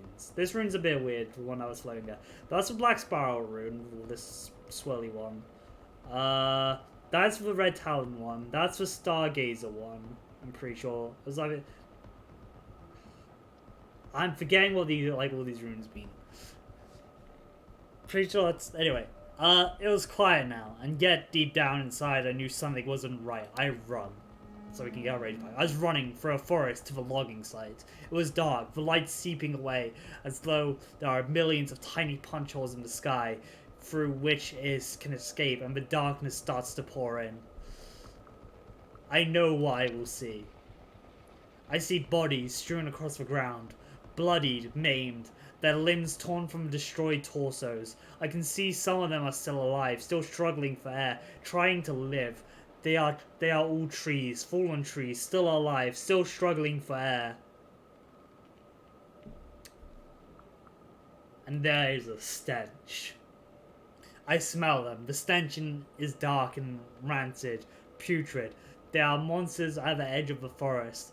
They have long skeletal arms. They wrapped in glistening black intestines, and each have arms wide and gaping mandibles full of whirling blades that snap at me blindly. I can feel the forest at my side. Some of my new friends have horns, some have antlers, their eyes shine in the dark. They are ready. They are furious. I can feel their ancient anger merging with mine. I howl the ancient oaths.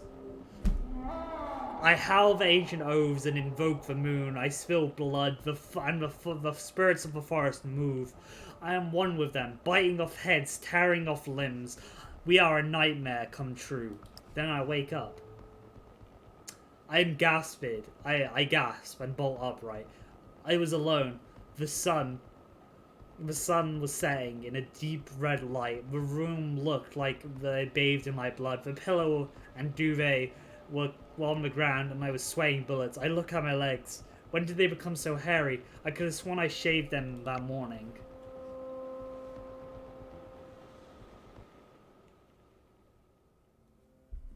Standoff.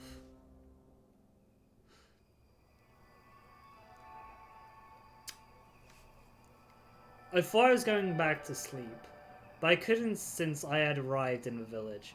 I felt like I was falling down a rabbit hole, or rather a wolf's den.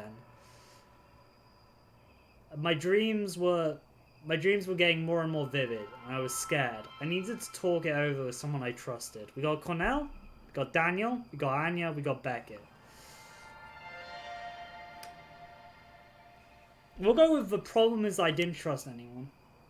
I'd met a lot of people there, but I realized I didn't trust anyone.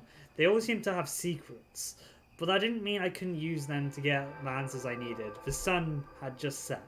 The moon wasn't up yet. I started walking.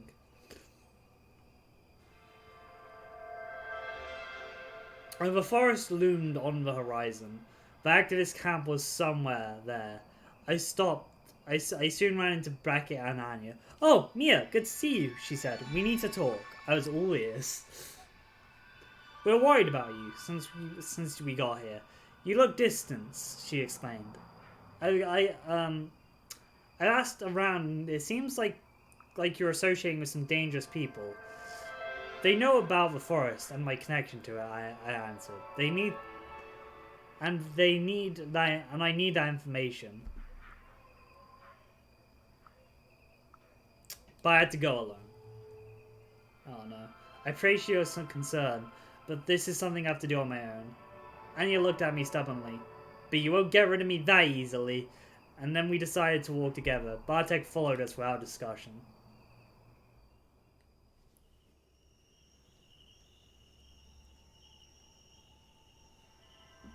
Anya's a good friend, basically. The camp had a different vibe to the logging site. The logging site protest. There had more people here. We looked around, trying to take it all in. The people in the camp seemed cheerful. Someone was singing. I heard 3 or 4 girls singing together in their unique Eastern European style called the white voice. It was mediocrely throaty growling I'd ever heard. I listened for a moment. There goes our age. I stopped and I just lost in the music for a while. People were milling about, setting up camp, cooking, preparing posters. Everyone was busy. I have no idea what your plan is, said Beckett, but you have my full support. I thought about Cornell and his friends. Hello, I said, approaching. Cornell smiled at me. Hello, he said. What brings you here? I needed answers. I shrugged and dug my hands deeper into my pocket jeans. I have so many questions about my life, the forest, the logging. Cornell looked up at me with those uncanny grey eyes. I could feel his attention locked on me. It's okay, he said. Join us, and you'll understand. We're here to stop what's happening, to show that we don't agree and that we hope to make a difference. Will it work? That's the question. Will it work? I asked. I don't know. All I know is that it worked before it would work.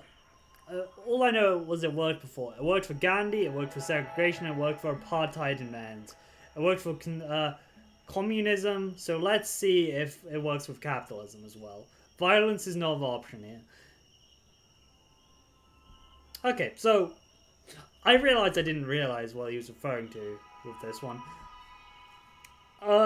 He's talking about, like, it worked with communism as, like, communism fell without, like, a protest, like, fell without violence? Is what I'm assuming, because it worked for communism, so let's see if it works for capitalism as well. Violence is not always the option. But, gotta be honest, the common people didn't really have a choice in that one. It kind of just crumbled. The state just kind of crumbled. That's not a peaceful protest. That's literally just time. He smiled. And I think you know quite well that anger doesn't really get shit done. I didn't agree. We'll just get one range. I suddenly felt uneasy. I've heard the phrase so many times, I said lowly. You know what? I've seen anger get shit done so many times. So maybe my turn is to use it now. I'll see you around, I guess. It's time to go talk to Olga. That's not what I wanted to do. Damn it. We're actually... Damn, okay, there's no way to change that. I turned around to Olga and walked towards the four corners camp. Olga was there. Olga spotted me right away. Well, hello again, she greeted me. I didn't expect to see you here so soon. Actually, she gave me a long, hard look. I didn't expect to see you again at all. I tried to rise above it. It made me even angrier. For a moment, I wanted to bite her head off, or bark some curse words at her. I took a long breath. Wow, our rage went up. I took a long breath. It didn't help. And to my surprise, she started to laugh. Her face softened. What brings you here, kid? She said after a beat. I was angry. I'm angry, I said simply. I'm angry about what Cornell told me, about my history, about the forest and the logging. I don't like being angry. I'm not doing something about it. I like your attitude, she said. We need anger to do things that are hard. Always. It's the force that moves us forward and helps us survive. She broke off and bit her lip. What do you want to do about it? I want to smash things. I want to do something about it, I said. Anything. I want to feel like I'm doing something that has meaning, that will change what happens. I feel like I could smash those harvesters with a hammer. Do you have a hammer? If the forest wanted me to do something, I couldn't be the observer anymore. She looked at me. Her eyes a weird color, like deep, dark honey molasses. I might, she said, but I need your support. Cornell will try to push his own agenda. Okay. They want me to do something that night. But after a whole day of discussing, they still divided on what to do. 3-1, down for vote 3. I had to vote. Olga's plan for him to strive comes from. We got balanced rage. Let's look at our thing. Wow, we are very spiritual. We're more cunning. We're not very brave, though. We aren't very brave, is the thing I want to point off. If I was more brave, if I was more analytical, I'm more brave. But we're more cunning than anything. And Cornell has been mainly the guy that we talk to. So we're probably going to go with Cornell's plan. I voted for a peaceful protest, and soon we were on our way to the national park headquarters and an education center. We had banners installed. Bartek hesitated for a long time, but he joined us and then, "I'm only coming because my dad is out tonight and he won't see me coming in late," he murmured. I asked Anya to go home. "I'm coming with you," Anya shook her head. I tried to convince her to go home. That's what friends are for, so we were there. And I realized we followed the path only because of my vote. I made a difference. The national park headquarters were located in something called the Palace Park. The name was historical. The name, like everything in Poland, was historical. Centuries ago, some king had his hunting lodge here, but now it was a mismatch of old and new buildings, scattered around the park. Some of them were rough and bulky, some made of stone and bricks, while others were exaggerated of wood porches, like lace shutters, meticulous sculpted pillars that were no one around, but they were still well lit. I looked around once more. The moon was hidden behind clouds. I didn't see the stars in the sky. If they didn't count us, the park seemed really empty, dead even. Suddenly, I remembered the church located next to the Palace Park gate. I could feel its dark silhouette looming over the darkness, waiting. We were ready. We'd spent the whole day painting the signs on the length of the materials strewn together for what looked like old sheets, and various shades of greyish white. The dark green letters declared, "Wood is the enemy of the forest." "Where did we hang it?" asked Daniel, who had come equipped with climbing gear.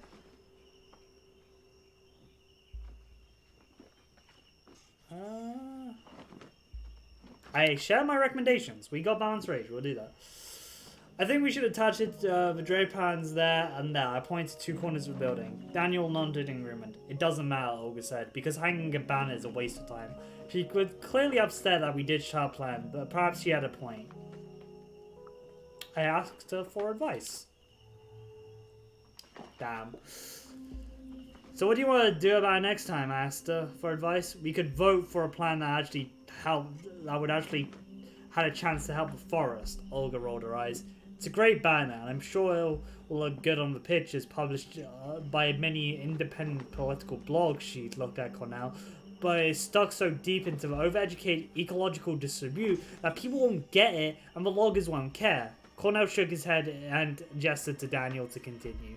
"Oh wait, patient. To be fair, that's a very fair point." Soon the sign was up, screaming out a message to all of Belessia. Cornell looked at me. "Mia, what do you think?"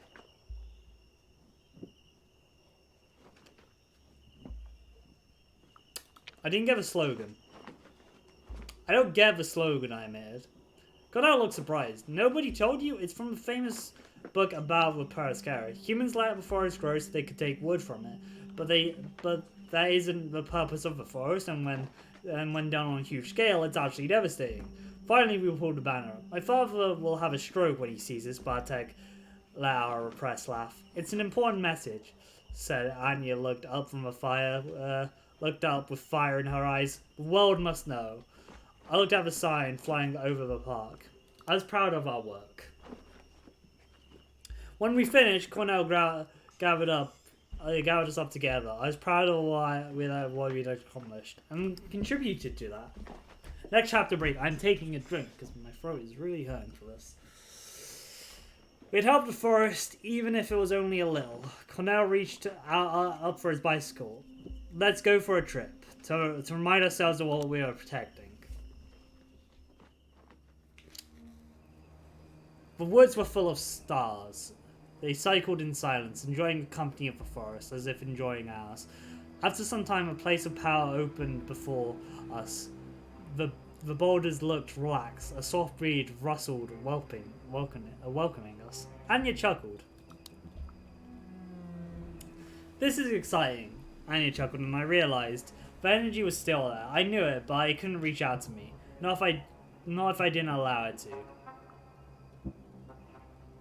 I was ready to act. What now? I asked, looking at Cornell. He turned to me, but before he could answer, there was a loud torch shot through the silence. It was a gunshot. A gunshot. Anya grasped and looked wide-eyed, terrified. The others tensed up, but didn't look concerned, just confused. We have to get out of here immediately, Bartek's whisper was frantic. There's a hunting party out here. Cornell turned towards us. He'd finally put something together. There was a rustle, and I saw a bunch of men in camo, each one of them with a rifle, coming towards us amongst the trees. I observed them. I watched their anger steps closer to the murmuring curses. Something was strangely familiar. The men at the front looked like an older version of Bartek.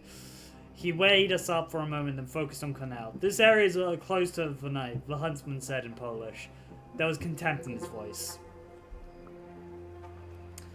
There is a hunt going on, and you're all trespassing. We'll have the police officers here, so I'd go home if I were you, unless you want to get arrested. Spiritual. I felt the forest tense up. The man was the only one who was trespassing. I turned to the forest for advice. This man, I realized, was no one. He wasn't important. What was important was the forest, and what it needed. And it cared about me, and it didn't want me to get hurt. There would be other knights and other people to fight, but right then I felt that it wanted me to leave.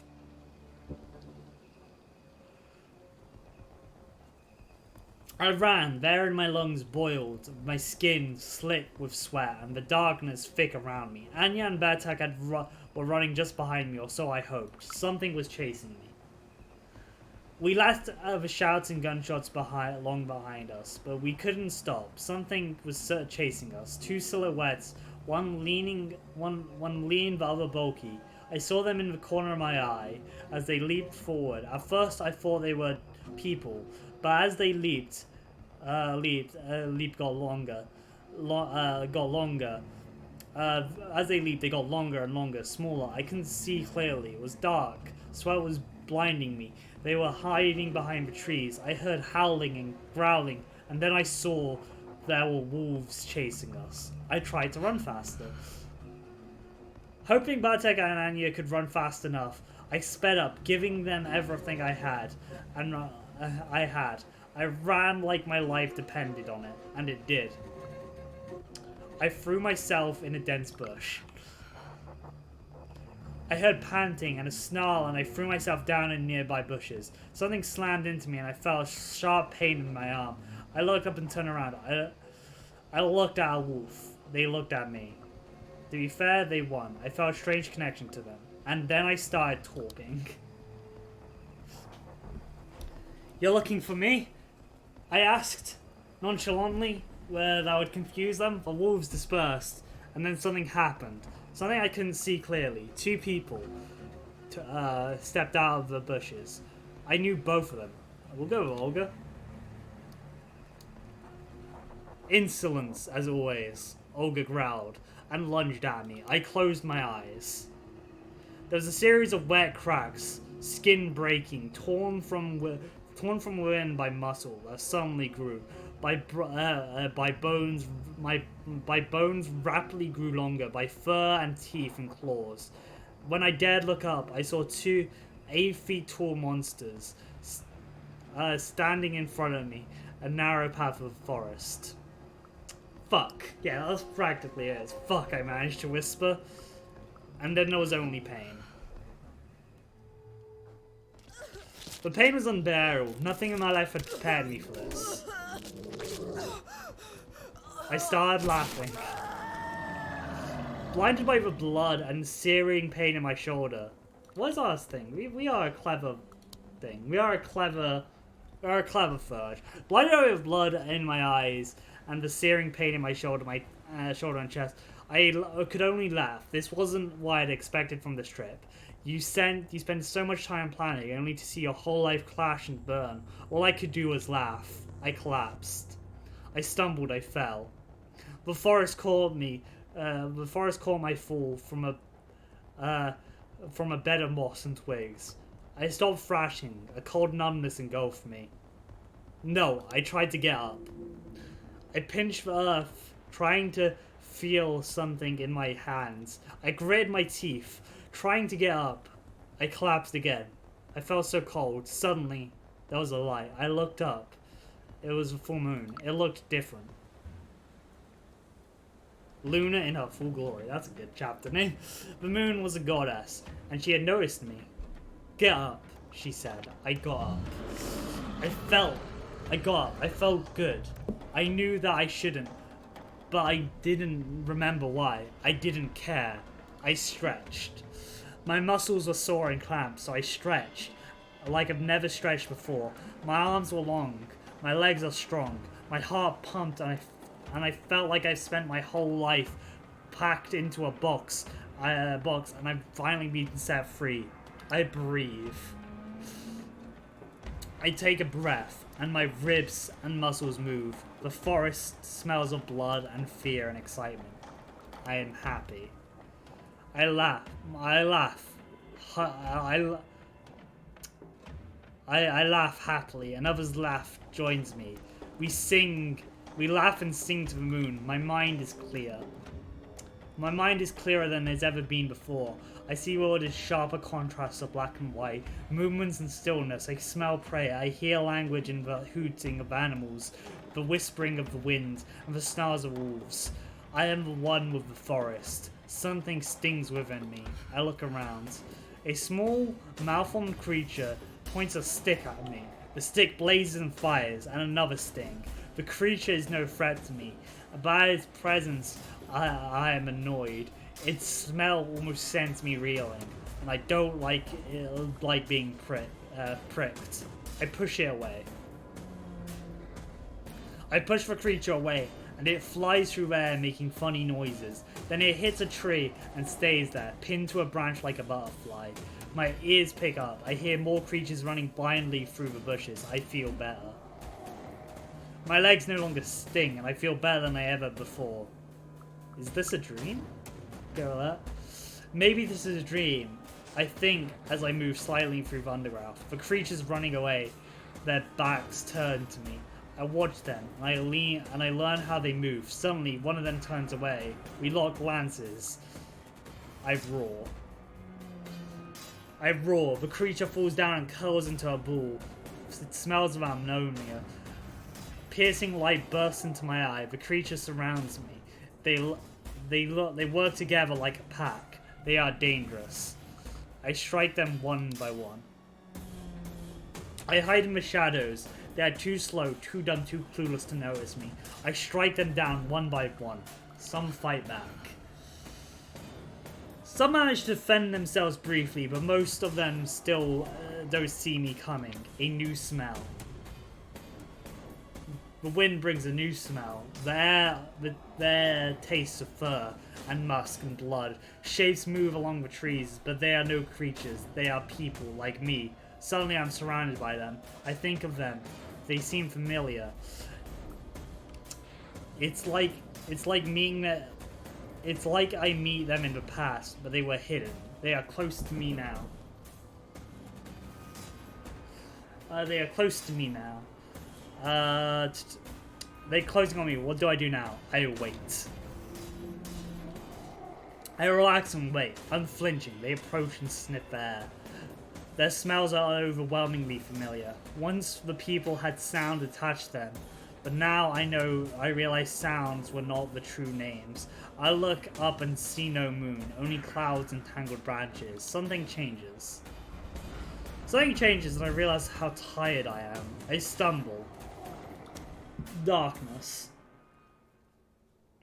The night was full of stars.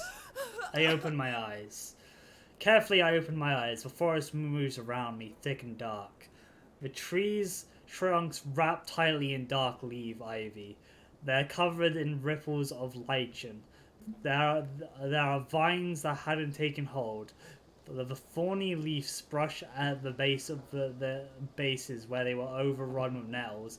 The fungi radiates from a ghoulish, sickly green light. Dark sponge-like mushrooms cling to the fallen trees. Something was wrong. I couldn't shake the feeling that something wasn't right. I looked down at my hands and see a dark substance. I was naked, sticky, glistening with a film of liquid that clings to my skin. I could feel it on my face, my hair, blood. They whisper. The word resonates in my head. Garou. I knew something was coming. I remember my dream and slowly left my eyes. There was a severed head right in front of me. I wince and touch it. Overcome with disgust, I gently touched the wet hair and wrenched the hair toppled. The face was contorted, the eyes bulging, mouth open as though the head was still struggling for air. I recognized the face. It was one of the hunters, the one that had tried to stop me. The head watched and me with reproach. I scream. No, I let out a long, blood-curdling scream. Night is swallowed in it. The bushes is rustling. And a moment later, I saw Canal coming out of between the trees. He looked at me, at my head, at my face. He comes closer and squats beside me. This is what we were trying to tell you. His grey eyes smile. See, you're a werewolf. I look at him. I blink. Everything fades to black. Bit late for a first change, but Chapter 4, Lost in the Woods. We actually might get this done, actually. The morning smells of safety, fur, and earth, and the forest is opened.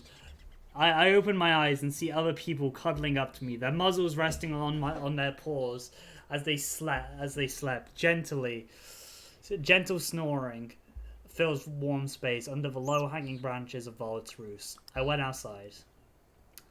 Stepping over the sleeping forms, I made my way outside. Alone, hiding in the trees, I sniffed around. The sky was bright, and the forest around me was dark and full of interesting smells. High in the trees, birds yell about status, sex, and violence.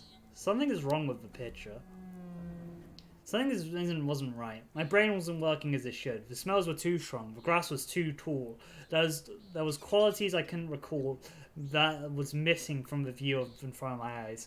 Creatures stirred in the bush nearby. A tall, dark silhouette. A strangely familiar smell.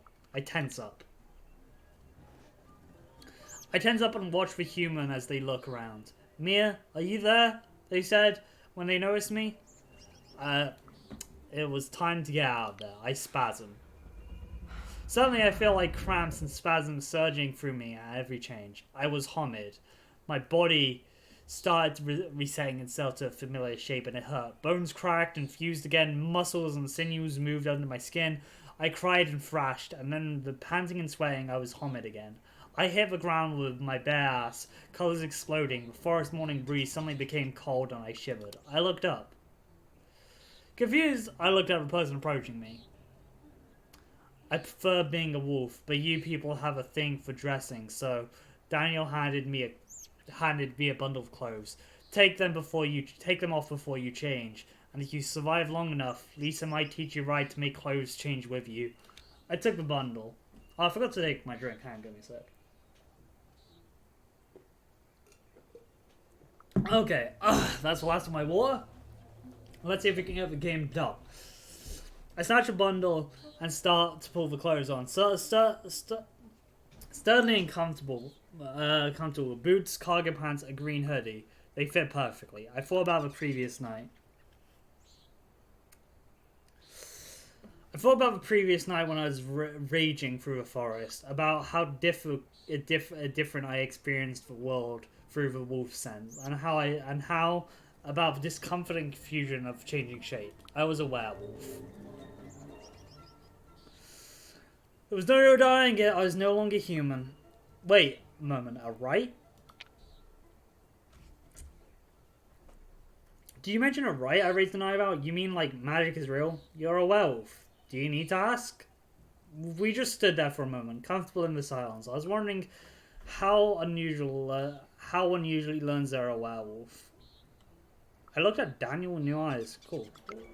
Well, look, I do this. Daniel sniffed there, his nostrils flared in a very non-human way. I looked at him enthralled. Was he a wolf? Are you a wolf? I asked. He made a face. Well, we all are. That's not what I meant.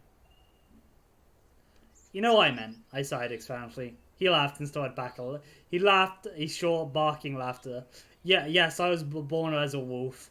And then, when it turned out I was not only a wolf, I was disgusted.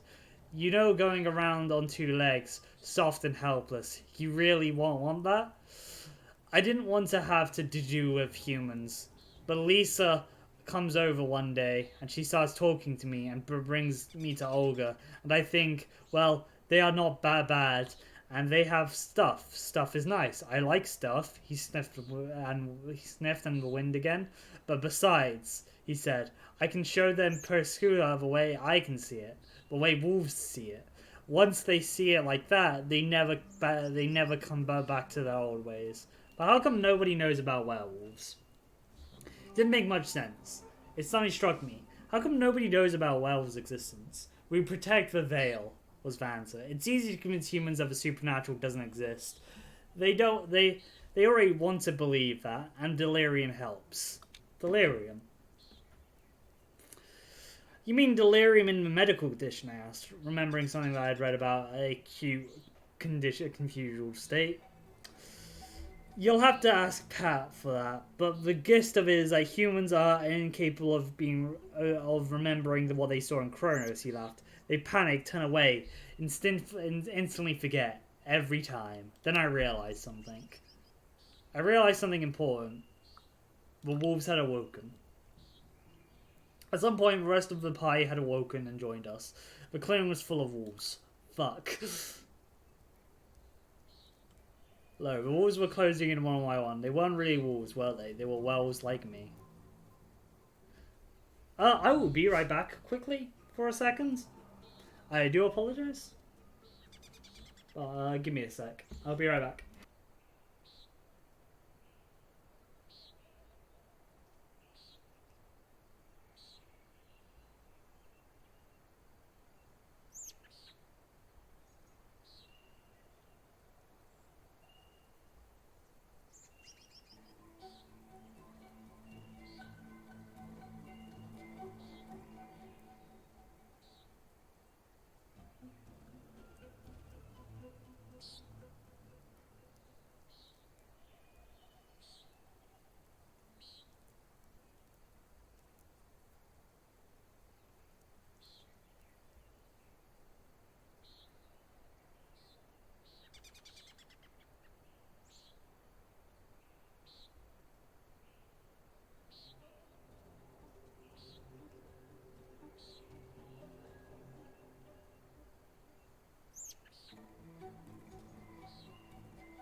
I am back. Hello. Let's get back to this.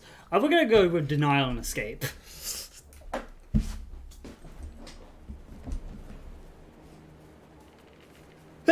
Sorry for sneeze.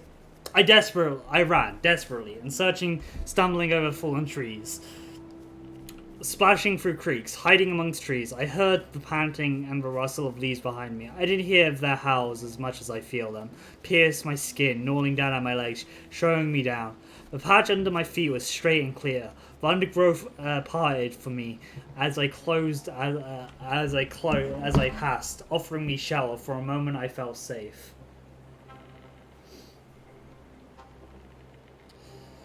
Then a sudden movement. Passing over old spruce, I realized I wasn't alone. With wolves, I wasn't alone with the wolves. There was a white weasel, jumped from tree to tree. It looked at me from a shadow like an animal. To think I took you for the spiritual kind. Guys, children, it whispered. Now look at you, running blind. And a second shadow, bigger and grayer, burst from the bushes. You're scared, the wolf growled. Stop right now. Was I hallucinating? I couldn't believe what I was seeing. It made no sense. It felt like if my brain was short-circuiting, trying to interpret signals not meant for human senses. Was there really a weasel?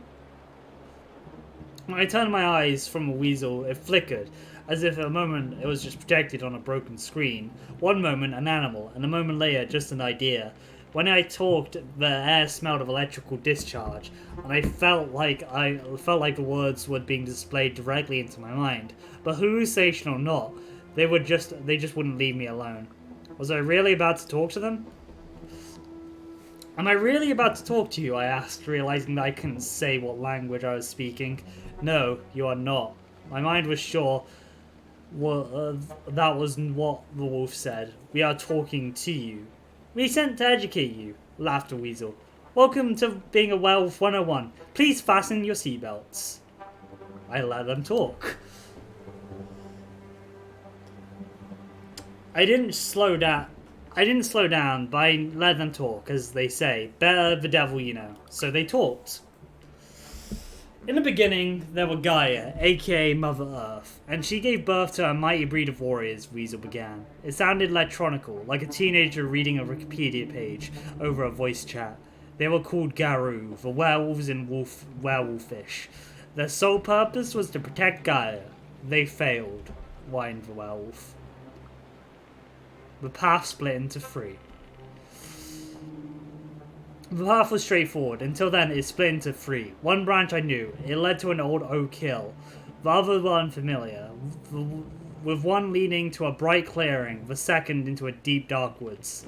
There were shadows moving between them, whispering to me. I looked to the wolf. There's dangers everywhere, the wolf shrugged, when I looked for advice. Thanks for nothing. The weasel cleared its throat and continued the lecture. There was a time when Gaia released three primordial forces upon the earth: the Weaver, the Wild, and the Worm. The Wild was an untamed force of life and creation, and the cold, ruthless Weaver was what gave structure to the world, and the Worm destroyed what was needed to be destroyed, creating balance. Darkness. I ran towards the light. I had to get my bearings. The weasel started laughing. But then the weaver grew too ambitious and trapped the worm within its lifeless web. The weasel started to laugh. And I realized that the clearing had cut through the forest to make way for the power lines. I doubled over in pain. The worm went insane and turned against all of creation. The weasel's voice became distant, but the weaver didn't stop. A thousand high-pitched voices exploded in my ears, speaking words I couldn't understand, overloading me with stimuli. I started to thrash. Change came a snarl. Came a snarl command. I think it was the wolf. Suddenly I understood. It was as if I already known. Always had a set of skills. I'd chosen not to use them up to this point. I felt like I was about to stretch after a long day of sitting down and learning anatomy. It would be painful, but I wanted to do this. I willed a new form. As my body obeyed. I changed. Oh, we can change into whatever we want. We are going to change into looks great on cameras.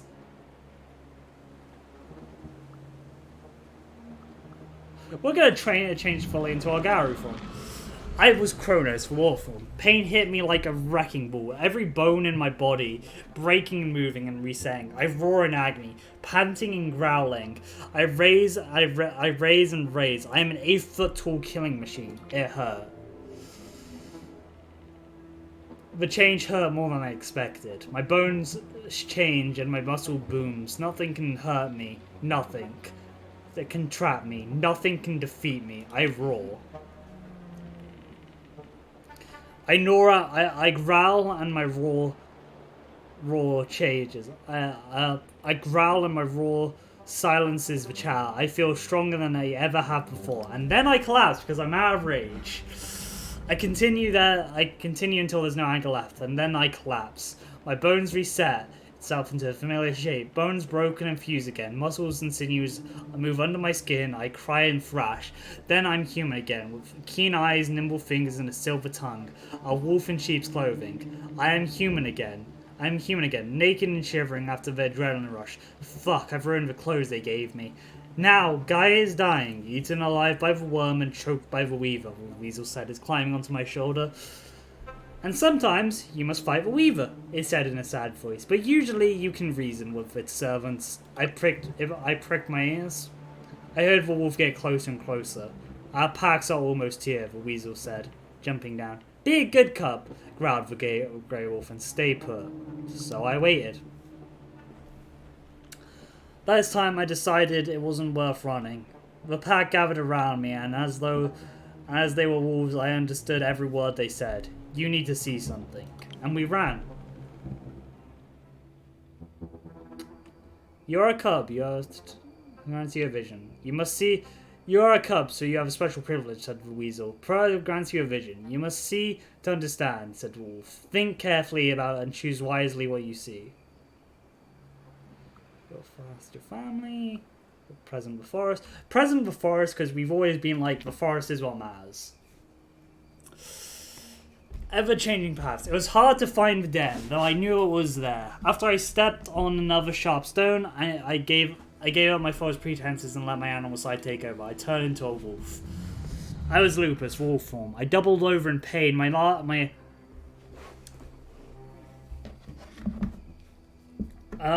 Sorry, let me just look at something. Sorry. I doubled over in God, whoops. I doubled over in pain. My skull fractured and reset itself in a different shape. Fragments of bone crawling under my skin rippled and sprouted fur, and I howled in agony. And the pain subsided. I was Lupus, the seeing world and smell of sound. I felt Parasol play with me, twisting past, blocking my way with bushes and dead trees, and then suddenly opening a new path that was straightforward and full of sunshine. But I pushed on. We already get tired of the forest. Determined, I pushed on. The forest was different when I was running on four legs. Paths shifted, and what was once blocked was now an opening. Smells were my guide, more efficient than human eyes. The smell of ash and blood, and old blood and wet stone. Then I was there. And then I was there. An old den hidden in the roots of the crooked pile. I crouched down. And looked into the hole, and a sudden gust of wind brought with it almost a impeccable smell of wolf cubs. I lay down under the tree and closed my eyes. I breathe in.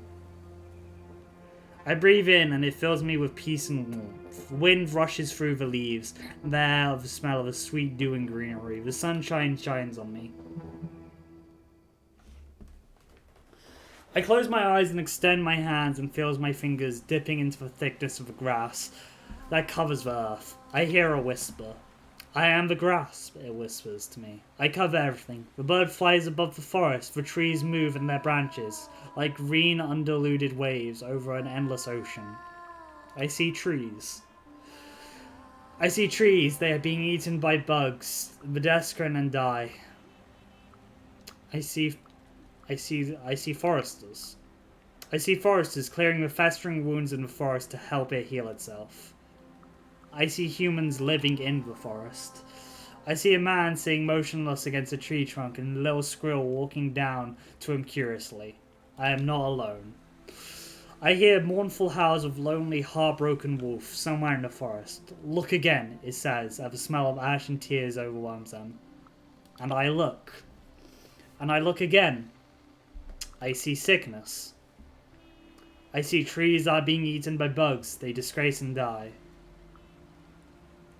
I see loggers. Humans cut down the trees, but the bugs continue to thrive anyway. I see hunters. Humans come and feed on animals and only shoot them.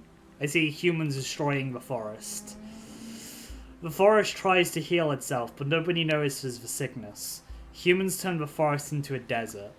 I have seen enough. I say. We're all connected. Trees, humans, animals, garou. But to survive, you must define and defend your borders. I feel like part of the forest. I am the forest, the world says to me. Let me work. I think I understand. I think I understand what the forest wants from me. The world is one all-encompassing organism, and it can heal itself. It just needs help to keep the sickness at bay. A man opens his hand. There's an acorn there. A squirrel grabs it and runs away. A little girl laughs in delight when she sees it. I open my eyes. And see a wolf looking at me. Come with me. This is what the Parasera wants, she said. There's no one else to be my cub. Come to me, child. I shall nurse you and I will lick your wounds. We will kill together and we will feast. We will be merry. The forest will grow. I look at her. And perhaps for the first time I see for who she was. Her pelt was mellowed by fire. Her eyes were flicked with smokes of embers.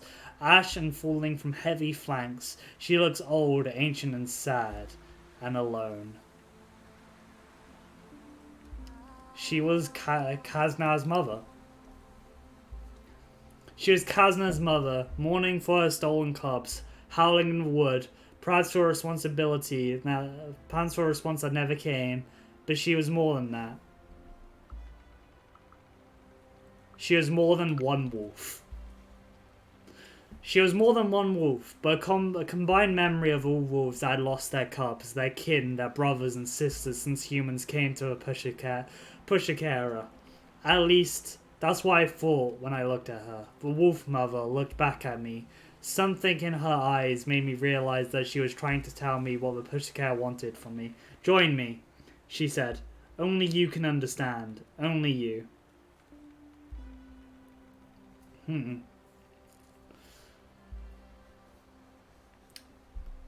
But I walked away into the forest. Let's see where this takes us. I stepped back, then another, and turned and disappeared into the trees. Do not fool yourself, Wolf cried. Peace is never an option. The wind howled. One of us. A lone wolf pierced the silence like a ray of moonlight. In the darkness, there were another one, and another one, and another one. A choir of voices, triumphant and joyful. I opened my eyes, and I was in a clearing. Around me were wolves, huge, monstrous wolves, howling at the moon. Werewolves, just like me. They were just like me. It hit me just like a ton of bricks. I was a werewolf, just like them. Well, hello there, Cornell smiled at me, and welcome to the Sept. The Sept, whatever that meant. Okay, just so you know, I said, I have no idea what a sept is. For a werewolf, the pack is a family, Cornell explained. An alliance of packs is united in goal, a common goal is a sept. So the two packs here were... I realized that's... there must be at least two packs here. I look at Daniel. Hey, Mia, she said one of the wolves, changing into Daniel. He looked more real as a wolf, confident and relaxed. Olga and Lisa stood up, human-looking again, their clothes rumpled. We are a pack of a mourning wolf, Mother, said Olga. The smell of ash and tears. For another moment, I saw the wolf spirit among them. I looked at Cornell. The great grey wolf changed into Cornell, and soon Pat and Kim joined him. We are the Winter Weasels pack. A white shadow settled on Pat's shoulder. It smelled of musk and electricity. We are all Gaia's soldiers, said Cornell. In that we have no choice, but we chose whom we fight alongside. Why the animal spirits? Does every pack have an animal spirit, I asked? How does that work? Spirits are called patrons, and they are animals, Lisa explained. And our packs of them give us an additional weapon, which we fight the sickness and corruption of the worm. The last word reeked of decaying boiling oil. Do I have to join a pack? I asked, to make sure. No garou can survive on their own, Daniel sighed. You'll probably never see your family again anyway. I was born a wolf and I've already lived full free wolf lives. But you humans, you probably get killed within a few years. I have so many questions. I shook my head. What about the moon? Why did I hear the moon whisper to me, I asked. Luna gave us rage. That's why she's important to us, Olga said. And that's why you'll never be able to touch her silver again. How did the spirits work? What about the spirits, I asked. How does that work? release the word came a cast of shadows, and they call. But how does that work? The world casts a shadow, and we call that the Umbra," said Lisa. "And in the shadow, every living creature, every emotion and idea, every important object exists as a spirit. That's all you need to know in the moment. Was every set that diverse? You are all from all over Europe. I notice. It's like, is this like a standard set thing?" I look at Olga. I didn't know if it was a stupid question or not. I looked at Olga. "Normally the tribes keep themselves," Olga grimaced. "But we are a desperation need and a rather unorthodox alliance. There are at least a dozen tribes," Daniel interrupted. "And I hope, Mia, that you choose wisely." I summed it up. "So, if I got this all right, I've been conscripted into an ancient fight against Worm," I said slowly, trying to put it together. "And the moon gave me rage as a weapon, but I must also avoid silver." I took a deep breath. "And there's a whole secret world of spirits," I continued, "and I have to join a pack and choose a tribe." "Exactly," Lisa said, as I looked towards the tribe. "As for the tribes, there are two people who can mentor you now. Olga from the Black Furies, an ancient tribe of warrior women, and Cornell of the Children of Gaia. He's more a peace and harmony guy." Damn! Hang on. You can actually unlock more tribes, by the way. You can unlock a lot more tribes, but it's a weirdish thing to do. You have to like get people up to loyal. I can't remember. What about my family's tribe? Get this thing. "Hey, what's about my family's tribe?" asked Lisa. Lisa winced. Daniel sighed. Olga shook her head. "What's the matter?" "What's the matter?" I asked again. "Your ancestors were Ger Fenris, and no one here wants anything to do with our tribe," Cornell answered. They stand against everything we believe in." "Were they really that bad?" "They surely aren't that bad," I asked. "Are they? The Ger Fenris are the most radical garou supremacists that ever marred the face of Earth," Kim scoffed. "Like legit fascist werewolf. Some of them literally worked with Hitler." That is true, by the way. There was a huge I want to say a huge controversy. There's a controversy how they presented the Fenrir here. Like, this isn't fully correct of the Ger Fenris, but it's also not wrong to be Ger Fenris. It's the Ger Fenris walk a tight line, I'll say that. "I had the right to know my legacy." "Thanks for telling me," I said. "I had the right to know about where I came from." For a moment we were silent. There were a lot of werewolves out there. "One thing is bugging me," I said. "Why is there so many of you here? Suddenly everyone in Burst Sky is a werewolf. What?" "You know nothing, cub," Olga laughed bitterly. More a century ago there were dozens of packs here in the forest. But none of the old gods survived the 90s, Lisa shook her head. "We had to start from scratch. Until you showed up, we were only six of us. And 3 of us are not even local," Cornell pointed out. 2 packs too small for their own good. I needed to know more about the tribes. I wanted to learn more about the tribes and find an option that would resonate with who I was. Okay, so we got this. I talked to Kim. Kim told me about the Bone Lords, urban werewolves who fight for the disadvantaged and marginalized as the children of Rat. Did they really have Ra as their patron? "Do you really have Ra as your tribe patron?" I asked. "Sure we do," Kim answered. "It's a very good patron. Reliant, you know, you want to be like a rat. Always imagining, always staying afloat." They kept talking. That's why Bone Lords protect every single of Gaia's children, no matter how small, no matter where, because we're all valid. They sighed heavily. "Tell that to the other garou," and they look down at you because you are a bone Nora, and they think that's superior. Prejudice everywhere. Bone Noras are really cool. I love them. One of my favorite tribes. Daniel. I asked Daniel if I could join his tribe. He didn't say anything. He didn't understand the question. "I'm a red talon," he said, as if it explains everything. "What exactly are red talons?" "What are red talons?" I asked. If it was a tribe full of garou who were born wolves," Daniel explained. "We usually don't mix with others, and we kill humans. But since I'm the only one here, I decided that it was better to join the rest." It was a wise decision. "It's better to have a pack than to be alone," I said. He nodded. There's always strength in numbers. I protect my folk better when there's more wolves around. Your folk. Wolves. That's all I wanted from him? Thanks. Thanks, that's what I wanted from him. I talked to Lisa. I forgot what Lisa is. Ah! Yeah, I forgot. She's with this obscure tribe. This is a weird tribe, This is a weird tribe of cross between Silverfang and Wendigo who live in Siberia. Like, this is a real thing in the game. It's just very obscure. I asked Lisa about her tribe, but she inherited her Sabahek legacy from her Berta grandfather. She said I didn't know the proper legends, customs, and cultures to join. Why did she become a werewolf? Yeah, that's not really a question. How did you become a werewolf? I asked Lisa. My grandpa saw that I had a soul of a wolf and started teaching me about the spirit world. She looked at me with violet eyes.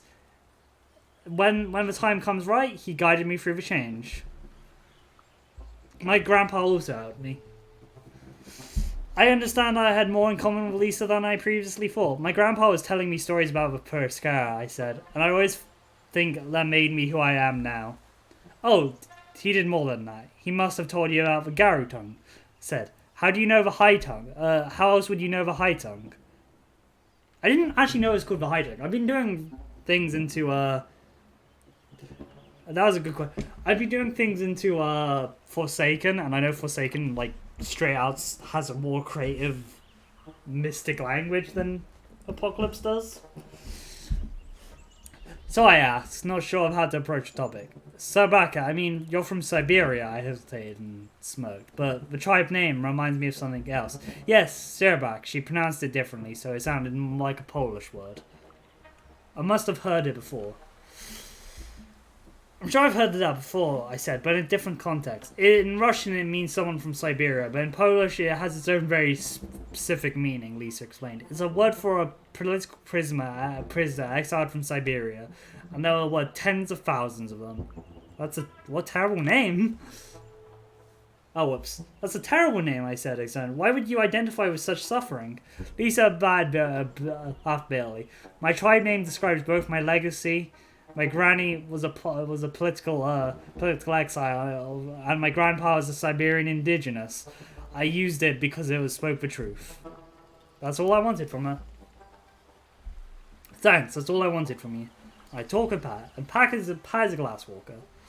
Pat was a glasswalker from a tribe finding a niche in the cutting edge, the technological cityscape, among the stands of a weaver. Nah, it sounds intriguing, but we talked for a while. What was she doing in a forest? So you're basically a sea dweller, I observed. All glasswalkers are. It's a natural habitat. I feel quite out of place in a forest. But the Perskara was our home. Ah, damn. Why? I couldn't understand. The Perskara is our home. It may be your home, she said, but suddenly I realized we had less in common than I thought. I'm more a city gal, she added. We use the weavers to fight the worm. And the forest is not the weaver's domain, and I happen to be quite fond of humanity and their great potential. How did you get a spirit patron anyway? I always spent a willpower for this. How do you get the winter weasel to be your patron, I asked curiously. I caught it, or rather I made sure it would have more to eat with me than it would to catch more than alone. That's how you catch a weasel. Was it a forest spirit? But it's a forest spirit, isn't he? I think it's a weasel, so it gets accustomed to living where food is. And right now, it's in the sea. It hunts electricity spirits in these days and festers on them. I had to think it over. Finally, I stopped. I had to think about what I'd learned. But I didn't want to talk anymore. But I was too exhausted to bug them with more personal questions. Anyway, before you admit to tribe, you need to prove yourself. What now? Prove myself? I was shocked. Haven't I proved myself enough already? Rite of Passage time. We're probably going to get this done, and I don't know if I'll do another stream of this game. I might not. But that's that. You know, you went through the first stage, Pat said. She was leaning on the tree nearby. You know everything you need to know about that at the moment. But you had to go through your Rite of Passage, Daniel rubbed his legs aside. A vision quest, Kim winked at me. And since we don't have time for tests, we need to get you to solve a real problem. Olga stepped in. Namely, we want you to find a way to end the logging problem, Cornell said greatly. So how would you like to do it? They looked at me in anticipation. I took my time. I took my time, overwhelmed by everything that had happened. My old self was gone, replaced by a shape-shifting eco-warrior, but deep down, I was still the same person, with the same ideas and ideals. I knew what I needed to do. I knew exactly what I wanted to do. I needed to talk to the spirits. We need to work with the spirits, I said, to succeed. I decided. Decide to make a forest turn itself against the loggers. Cornell had another idea. Something is rotten in the Baraska, commented. I think we should find and neutralize the local forces that support the logging. Pat just laughed. We create a division here, and we create a division there everywhere. We should create a division. There are too little of us to direct confrontation with the loggers. I continue with my plan.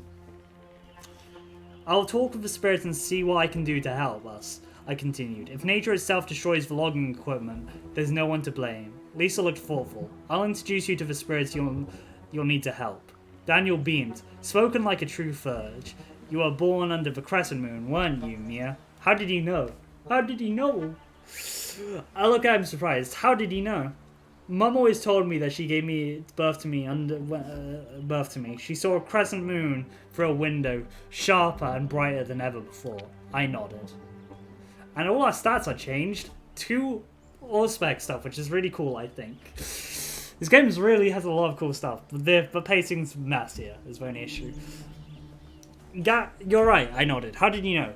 Garou born under the crescent moon are shamans and healers, said Lisa. Just like you and me. A worthy Furge always acts with wisdom, added Olga. You get renowned for stuff, not a pressure owl. You don't get enough time to really build up your renown, which kinda sucks. Olga must have sensed my confusion. Come, we have a lot to discuss. She patted my shoulder. We'll have to find you a phone and a wallet. So I followed her. I nodded and followed her. I had to tie up loose ends of my old life. I'm sitting on a bus. The sun streaming through the window is making it hard to see. The narrow roads cut through my dense forest. My mind wanders. I remember doing something important, walking among the trees, looking for something losing something I loved, gaining something unwanted. When I finally awake, the memories scatter away. We're almost there, said Dania. I did some searching. She's searching. She looks at me from above her phone, and this place is amazing. The last primordial forest in Europe. I'm excited to be here. That is honestly horrifying. I know, right? I'm not able to finish my sentence. I start coughing. I spit blood. My throat is sore. My lungs hurt. Anya, I need help. Anya, I turn to her. She looks at me worried. You should drink something. Here. She pulls a bowl out of her backpack and gives it to me. I take a sip and feel something dry and acid move then. And then it starts to move. Spiders. I spit out, see tens of thousands of spiders leaving my mouth, threads of silk covering me, the seat and everything around us. I try to get out. I thrash out the window, but a few seconds later I'm bound in cobweb cocoon. They hiss. I hear a hiss.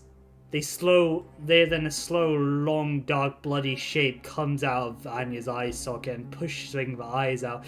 A dark snake reeks of rotting meat, acid, and oil. Don't fight it, Mia. You're already mine, it just says, just like your grandpa. And then it kisses me. I have no idea what that scene means, by the way. Oh, we're on chapter 5? Yeah, we'll finish the game, actually. We don't have time to go through everything, but we'll go over, but we'll just finish the game if we're on this chapter. I woke up in bed in R&D, and for a moment, the whole elf business had been just a dream. Then I muffled and gagged, looked up and saw Anya and Beckett looking at me from the other bed. You caught us, but I thought you'd stay with your German friend a bit longer, said Bartek, embarrassed. We knew you were alright, Anya chimed in. And what's with you sneaking in through the window in the middle of the night, naked? She raised her eyes. I did something crazy back home, but I've never seen you party that hard. Yeah. When my new friends said I'd destroyed my last set of clothes, and I had to go back to get back as a wolf, they weren't joking. There was so much to talk about. There's so much to talk about. I didn't know where to start. I was worried about them. Are you alright? I asked. I was worried about you. Yeah, she said, scratching the back of her head. After you were separated in the forest, I got lost and Bartek found me, and we ended up here. I sighed with relief.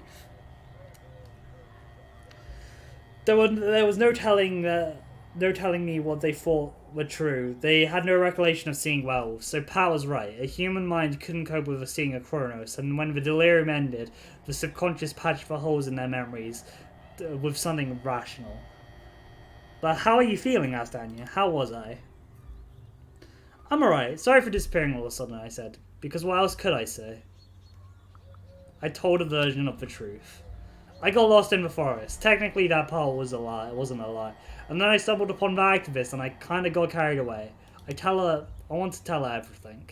I packed my bags in silence. I felt a rift growing between me and Anya, and I felt a sudden urge to tell her everything. I told her something she could understand.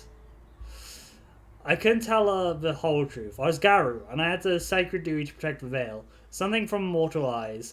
But I could tell her something. I learned something important about myself, I said, and I have to follow it for a while. Sorry for a sudden change of plans. I sighed and continued packing. So are you leaving? Said Bartek. What about the forest? I don't know how to answer. I shrugged. Whatever the answer is, it was Mia, the werewolf's problem now. Mia, the student, was dead. Let us know when you figure it out, said Bartek. We'll be waiting. Anya hugged me. I mumbled something and took my bag and left. I dropped my bags in the camp and ran through the plan. They expected me to have like a Furge, but we'd also discussed other mundane plans. We got Philodox, Ragabash, and Furge, so we can either be a Philodox, a Ragabash, or a Furge. We're gonna be a Furge, spirits and rituals. And I'm guessing one of them is like Aaron, the Tempest. I needed to talk to the spirits of the forest, and for that I needed Lisa to help me. Until I came alongside,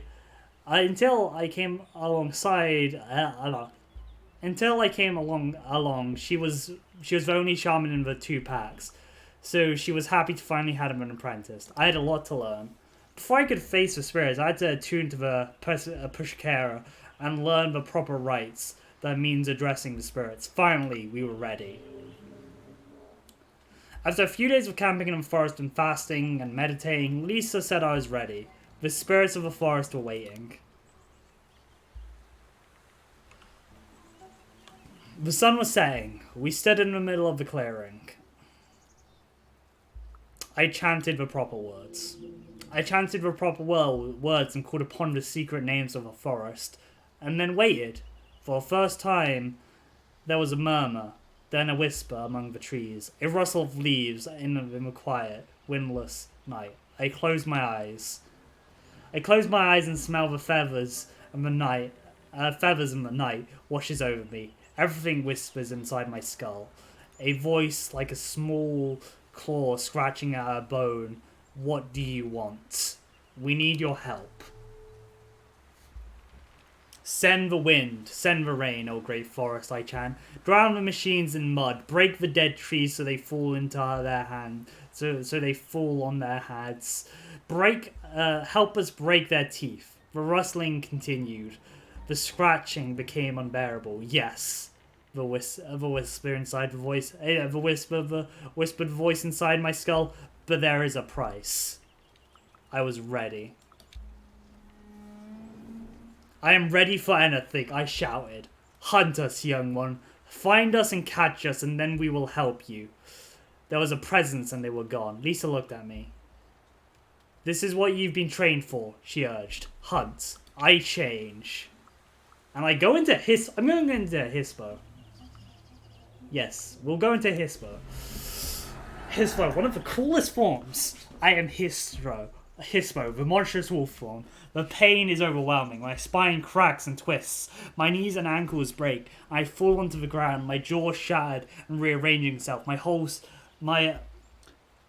skin was on fire, rippling and spouting fur, and I howled in agony, and I rose, panting and spitting blood. I was Hispo, the strong paws and mighty jaws and a mane of fur. I was more than a wolf, scary and monstrous, and I sniffed the air. I was on all fours, my nose full of scents, my ears full of noise. I turned my head left and right and sniffed the air. There. I caught the scent and jumped towards a shape emerging from the bushes. It was a stag, pretty and lean, a perfect vessel for the spirits. It stood there for a moment, and then it caught my scent and bolted. I ran after the prey. The stag was fast, but I was faster. The smell of fear heard its hooves beating on the ground. With every pounce, I was closing the distance between us. I focused on the hunt. I blocked everything else out apart from me and the prey. The forest faded, leaving me only in the hunt, and I was getting closer. I could smell its sweat, its heartbeat in its darkness.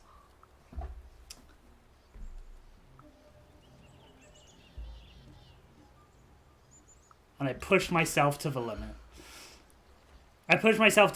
My muscles lung and burn.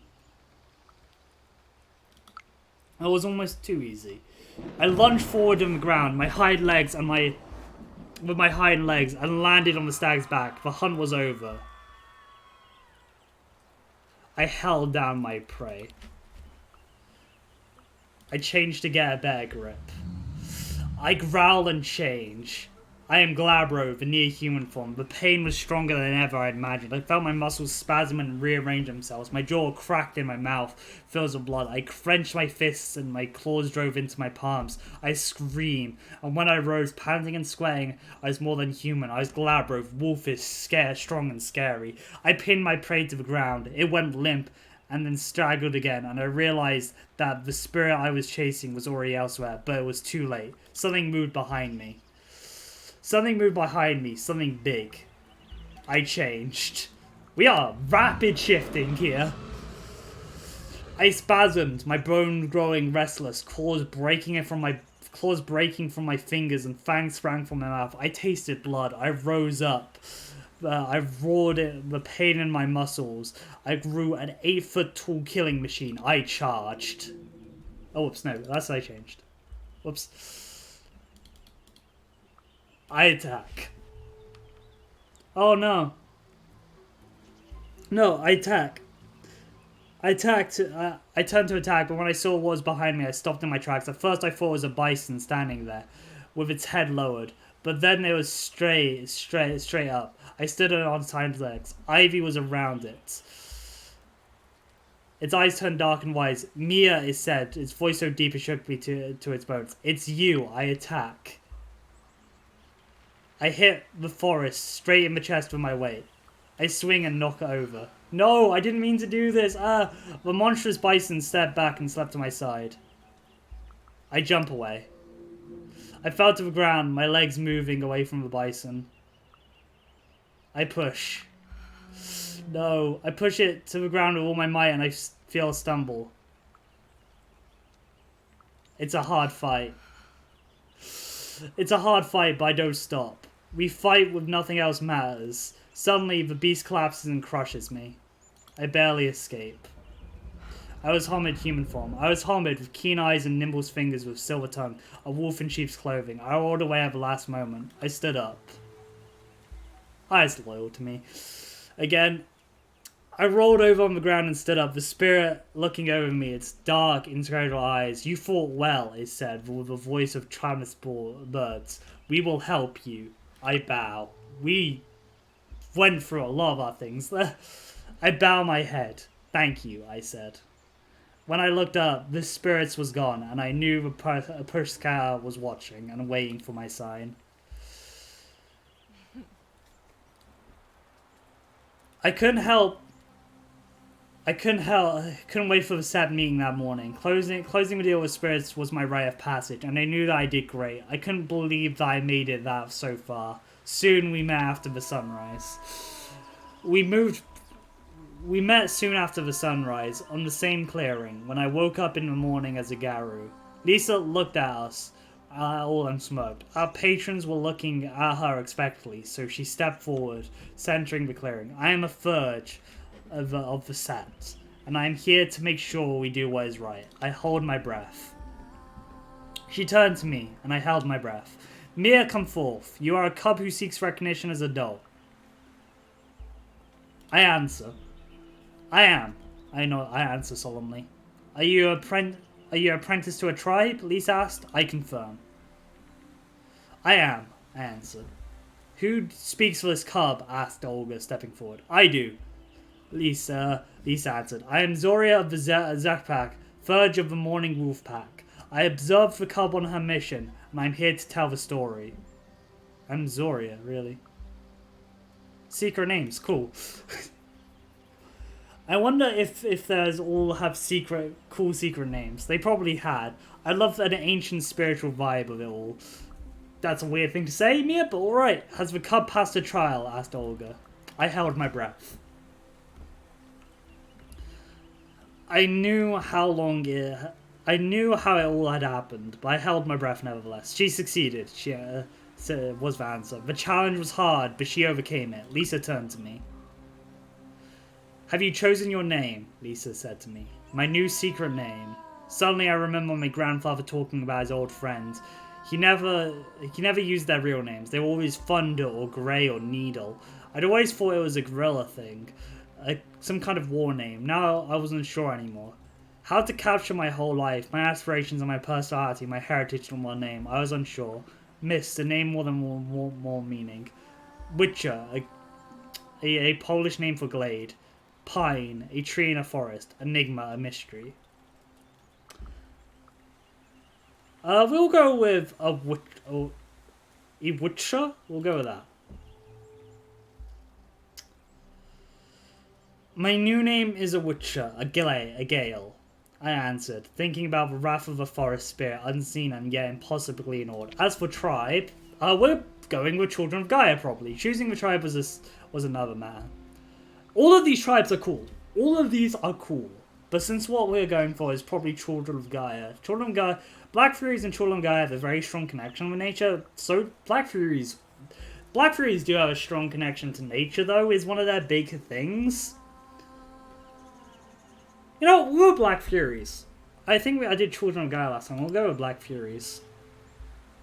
After getting to know both Olga and Cornell better, I decided to become a Black Fury. Olga agreed to mentor me.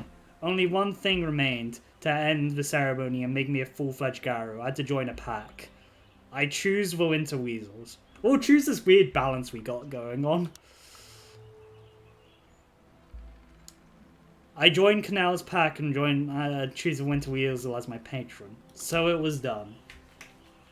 According to ancient rites, Lisa painted a mystic glyph on my tribe on my sternum. It disappeared after a moment. But whenever I close my eyes, I can feel the warmth in my breast. Witcher of the Black Furies, Thurge of the Winter Weasel Pack, welcoming you in our sect, she said solemnly. Then she howled. Howls rose up from the sky. They sang the ancient laws of war, status, and secrecy. I remembered only a few things. Combat the worm wherever it dwells, whenever it breathes. Submit to those of higher status. Respect those beneath you. The veil shall not be lifted. I joined into the song. I threw my head back and howled with my sept. I am a cub no longer. I was ready for my own stories, to earn my own place in the pack, and I howled my own songs. Did we finish this game in under 3 hours? Yes, we did. No, chapter 6 for Storm. Damn, we had chapter 6. I forgot about this chapter. But, I remember this chapter being long, though. We'll see how long it... we'll see, actually. We'll see. We'll just finish this. It's one of those blistering summer days when the asphalt melts and the grass withers, and there smothers those brave enough to step outside. Despite the heat, it felt like the whole village was at a funeral. It was moving. I stood there, surrounded by people weeping. They're lost, looking at the rosaries they clutched in their fists. Something tightened in my chest. One of the hunters had been found dead near the place of power. Nobody knew exactly what had happened to him. There were whispers of rabid wolves. It was our doing. It was our doing, my doing, and the deaths had tipped the scales. Since the deaths, I'd started seeing shadowy figures, their faces flickering in the corner of my eyes. They were just figments of my imagination, or were they hungry spirits following me, waiting for my mistake? I could feel the tension seething around me. This death, the funeral, had pushed the community, already weary and frightened for recent disappearances in the forest to the edge. The world was watching. Repressed had swarmed the funeral like flies. They were reporting when the illegal logging was endangering to both the ecosystem and human lives. The police were watching the crowd with disdain. They leaned lazily against the trees. It was becoming political. Since Persa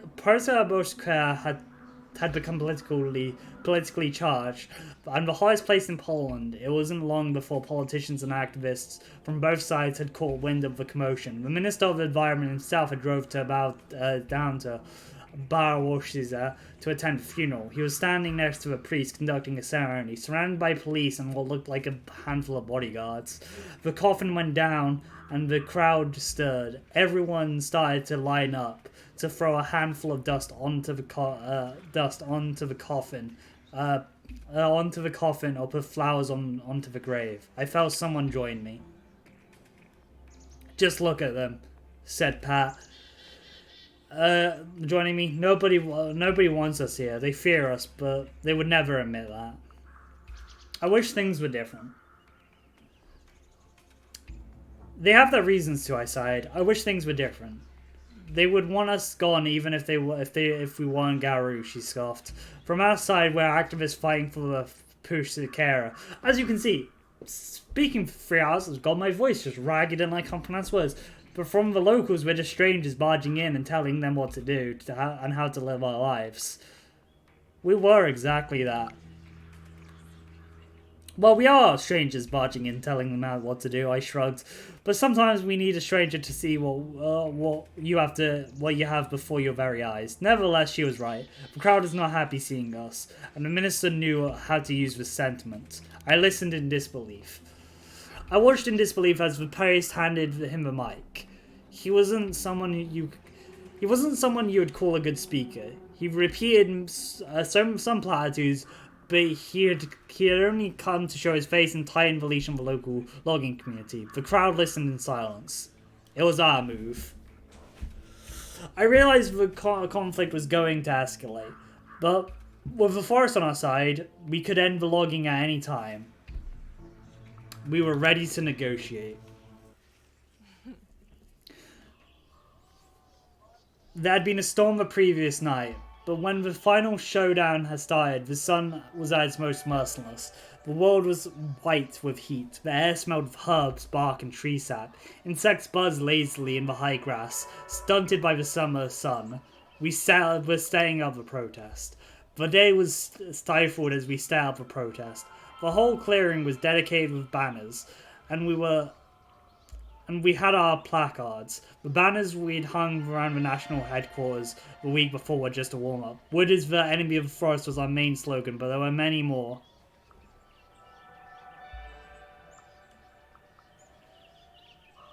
My sign wrote something productive. Make the whole Prascara National Park, demanded my sign. It was a viable solution. The whole Prascara could become protected and people could still earn money off tourism. There wasn't so many of us, but everyone in the clearing knew why they were there. The Prascara was watching us. And it's low. The Prascara was watching us. Every time a gust of wind was bringing the wet smell of the forest to my nostrils, I felt her strong, steadfast presence. She knew that we did everything in our power to save her. Heavy clouds were clung low on the trees. The spirits gathered to support us in their final moments. I felt this forest's presence. I could feel the immense presence of the forest, forest whose my life was a myriad of smaller lives interconnected with one superorganism. And then I looked at us and then some smiled bitterly, because I realized that both sides of the conflict saw the others as sickness, and the others as the cure, and themselves as a cure. The pressure was almost palatable, and the temperatures were flaring. I looked at my pack. Should we run over the plan again, Cornell asked, looking at my pack. We'll keep jamming the communications, nodded Pat. And we'll coordinate the protesters, added Cornell. I glanced over at the other pack. The wolf mother had given her cubs in their position, guarding the forest and the perimeter of the camp, as agreed. That left the cops to me. It wasn't too late to negotiate. I think we should keep talking, I said. It's not too late for a peaceful solution. It's always worth trying. The cops were gathering. The police were nervous, huddled in groups, shouting at each other and everyone who was in their way. There was something clear. They clearly didn't want to be here. Something was up. It was apparent they were waiting for something. Then it reached its boiling point. It reached its boiling point when a minister arrived for a photo op. We could use this. I took it as a good side. We could use the presence for our advantage in more ways than one. I calmed down slightly. Damn, not having any rage is bad. I knew he was in he was in for a nasty surprise. Reporters closed in on him, shaking uncomfortable questions about the logistics of the logging and his forest policy. In hindsight, you could argue with what happened next was a chain of events in motion that had life-changing consequences for many. But it all started earlier. No, I was wrong. It all started thousands of years earlier, when the glaciers receded, when a bird brought the first acorn to where the Paisga now grew. There were first humans decided to settle the forest. The members of the Sept had already moved to the position, and I had to join in. And I had to play part of my play. We could ask him to stop. We had to ask him to... We have him on the spot. Oh, stop. My dyslexia messed me up there. We have him on the spot, I wondered. I'd like to try again and ask him to stop the logging. Cornell grabbed my elbow. Let's go. He hissed in my ear. We might be able to talk to him. We passed through the water swarms of journalists. I smiled and apologized. We smiled and shook the hands and apologized as we pushed through the crowd. It gave a moment to think. I found the sway smell strangely comforting, but when we got closer to the minister, it became different, almost pronounced. There was arid smell had clung around him like a mist. I caught his gaze. The minister looked at us. Cornell opened his mouth. Get them out of here, snarled the minister and turned back to us. I shook my head and laughed bitterly. What was I expecting? The worm feeder would listen to us? Cornell touched my shoulder. We'll find another way. I called the spirits. There was a moment I'd been waiting for. I bit my wrist and dropped the blood on the ground, on the earth. I spoke the words, and the spirits answered. And then I felt a cold gust of wind, and a heavy drops of land on my nose. The spirits of the Perskara had answered my call. I howled at the sky. I let out a joyous howl, and a second later the sky howled back. Suddenly a tempest blast of wind almost decked us. A moment later, the heavens opened up and the downpour began. The spirits had come. Lightning struck one of the harvesters, and I laughed. The journalists and police ran for cover, and we were along with Minister and his lonely bodyguard struggling to keep our umbrella. We started talking. It seems like we're not gonna it's not going anywhere for a while. I looked at the official in his eyes. Maybe we should talk.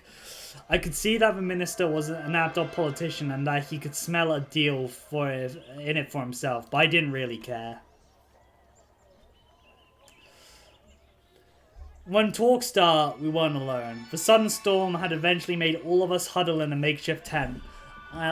And forced closeness helped break the ice. Many old rotten trees were toppled by wind, and we occasionally had to move a distance from the trees being cut. to whether fallen trees should be removed.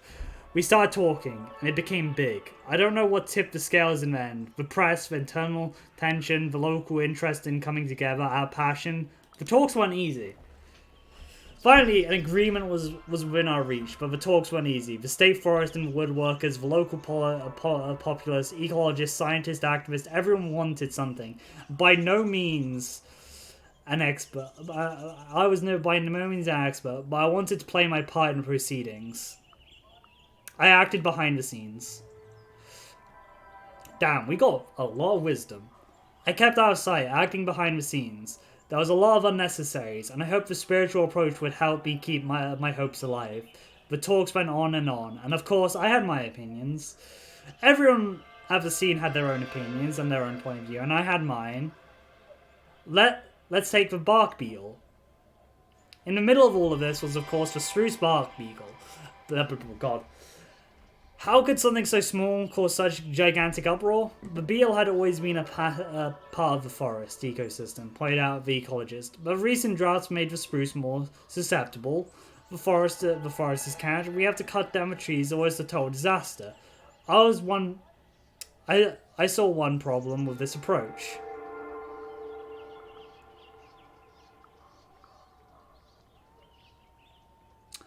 This is our last willpower, so, you were cutting the wrong trees. We're in bed. They were cutting down wrong trees. They had already been dead. To stop the spread, they had to target trees that were freshly infected. Their approach was just inefficient. You fetishize the forest, scoffed one of the officials. People cultivated it for hundreds of years, and it cannot survive without our help. He's right. You want to take our forest from us? Gasped the local... A group of locals attacked activists. You're not from here, and you can't tell us how to live our lives. And yet they unbalanced the ecosystem.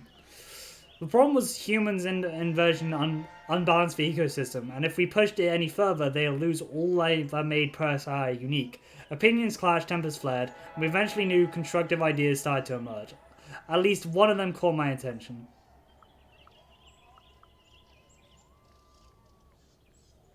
The whole area should be made a national park. The recurring idea to make all the forest an area the national park. The logging would be impossible, but there would be much more money for tourism. It took a long and hot day. I rubbed my eyes. I was tired. I could barely keep them open. My head was spinning, but I kept going. There was a little heat stroke when so much was at stake. The talks continued. Of course, they had to make it dramatic. There were cameras and there were lights. The negotiations lasted a day long. We reached the first draft of an agreement at sunset. I had doubts. They'd only decided to stop logging because they realized that something was in front of them. I felt relief. But at a moment, I just looked at the sky and laughed. I felt overwhelming relief. And then my exhaustion caught up with me, and I found a quiet spot and sank into the ground and fell asleep. And we get our epilogue, and the new hope. I never thought it'd end like this. The humans surprised me. Yeah, sure, the humans were important, but they were the problem we needed to solve, not the problem solvers. And yet, in the coming weeks, they proved to be just that. They had plans for education, for patrolling the forest, for making a permanent camp near Barazia.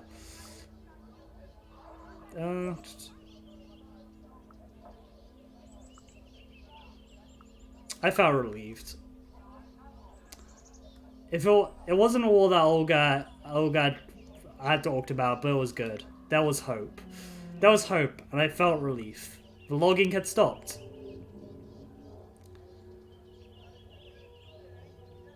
It was quiet. The logging had stopped, and I was proud that I had a hand in it. I talked to people, listened to the ideas, and shared enthusiasm. We planned, we joked, we laughed. At some point, I found myself sitting near an old local woman. She smiled at me, all wrinkles, missing teeth, and bad attitude. I shared my water. So you're the young blah blah blah people who'd been talking about who they've been talking about. She answered. She said when I shared my water with her. Yeah, I answered, unsure of what would happen next. She laughed. I was a little worried when I first heard about you. I mean, a goddamn werewolves always make such mistakes. So, I played it cool. You played it cool when the local old woman who knows about the supernatural calls you a werewolf? You play that cool. What are you talking about? I asked, trying to play it cool. Don't try that with me, young lady. I knew your grandpa when he was young. She winked at me. The problem is, when you're always looking for another glorious battle, she scoffed. So what are we? Were we useless? So, we're useless, I sighed? Don't be stupid. You act on impulse like children or animals. When you want to do something, you just do it, she laughed. Sometimes it works, sometimes it doesn't, she smiled. But this time, you managed to actually do some good. We'll see what happens. I smiled, satisfied. Time would tell if she was right. The crossroads. We gathered in the clearing in which I'd first woken up as a garou. Lisa stood in the middle of the clearing, the wolf and the weasel by her side. Now, she said, looking at Cornell and Olga, you two need to solve this today. Olga nodded. There was anger in her eyes. It won't last. The peace won't last, she barked at Cornell. I should have stopped you. Then we wouldn't be in this situation. That night, we planned our future. That night was long and full of hope. Olga tried to keep the set together. Olga tried to keep Cornell and Kim and Pat for a very long time, trying to convince them to stay in Bulgaria, but they weren't fond of the idea. We have to go with our pack. I went with them. Yeah. Daniel sympathetic, Lisa cautious. I went with them. They were my pack and my new family. Lisa and our patrons made sure that we did right by garou law and the Septmaz was resolved, but we had more that happened that summer. But it didn't cover everything that happened that summer, though. So some consequences would have to unravel with time. Anya and Beckett was still alive. Despite everything that happened, Anya and Bartek were still alive. They had a summer fling that both would remember. We would disappear from each other's lives slowly, our paths too different to keep up with each other. But it was all still ahead of me now. From now, the first chapter of my new life had come to an end. I'd come there because of the forest. I'd come there because the barrister had to learn about the forest, and now I knew it. With that knowledge, I could work with the others' places. It was, after all, always me. But I loved her, Parazaka, and I knew she was watching over me. Fireflies. Your story's almost done. You might have a good time to take a last look at your character sheet. Which is this character sheet? We are very wise. We are very wise. Dear God, what rank would we be? We would be rank 2 at base because at this rate, because we got like 10 wisdom. Dear God. Olga's the only true unfriendly one to us. Late night, I was sitting there with a blanket against a tree, older than the country I was born in, watching the stars. They moved. They moved and danced along with me, and it was only a moment before I realized they were fireflies. I watched the bugs glow within a light, writing and flaying poems in the dark volume of the night. I stayed there until the sunrise. I sat there until the sun came up, and realized with Parazaka in her morning glory. I watched unblinking, trying to take in every detail in my memory. Then I went to pack my bags. The end. This is a horrible font to read on if you're dyslexic. Cubs gather around the fire and listen to the story of Mia Broacha, known to the garou as Witcher of the Black Furies, Verge of the Winter Weasel Pack. She was wise and her prophecies accurate. Mia managed to negotiate a fragile peace and stop the harvesters that the change had begun. The first protest against the logging in Berserk Forest took place in 2016. The game is loosely inspired by these events. All characters and events depicted in the game are entirely fictional. And now we get a song, which I don't know if it's been copyrighted. So, yeah. Have fun if you can't hear this. But, that is Werewolf Apocalypse Heartbreak. The Heart of the Forest, I mean. A very short video or not, I'm glad we got all the way through. We'll just have the things go. If the story interests you at all, and the writing interests you at all, go play it for yourself. This game apparently has a lot of nuanced choices that I didn't know, even though it's the first time.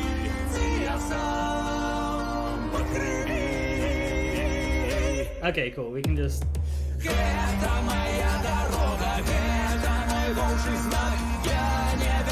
do this.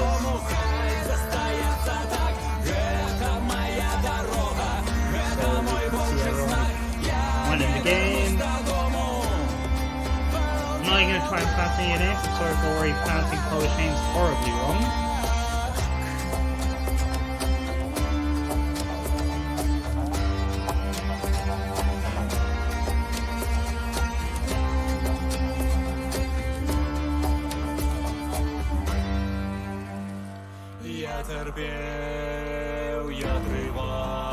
That is Heart of the Forest. Thank you everyone for coming. I'll see you guys next time for Werewolf Apocalypse Earth's Blood. 2 Werewolf Apocalypse games in a week. Until then, I hope you guys have a lovely day, and goodbye.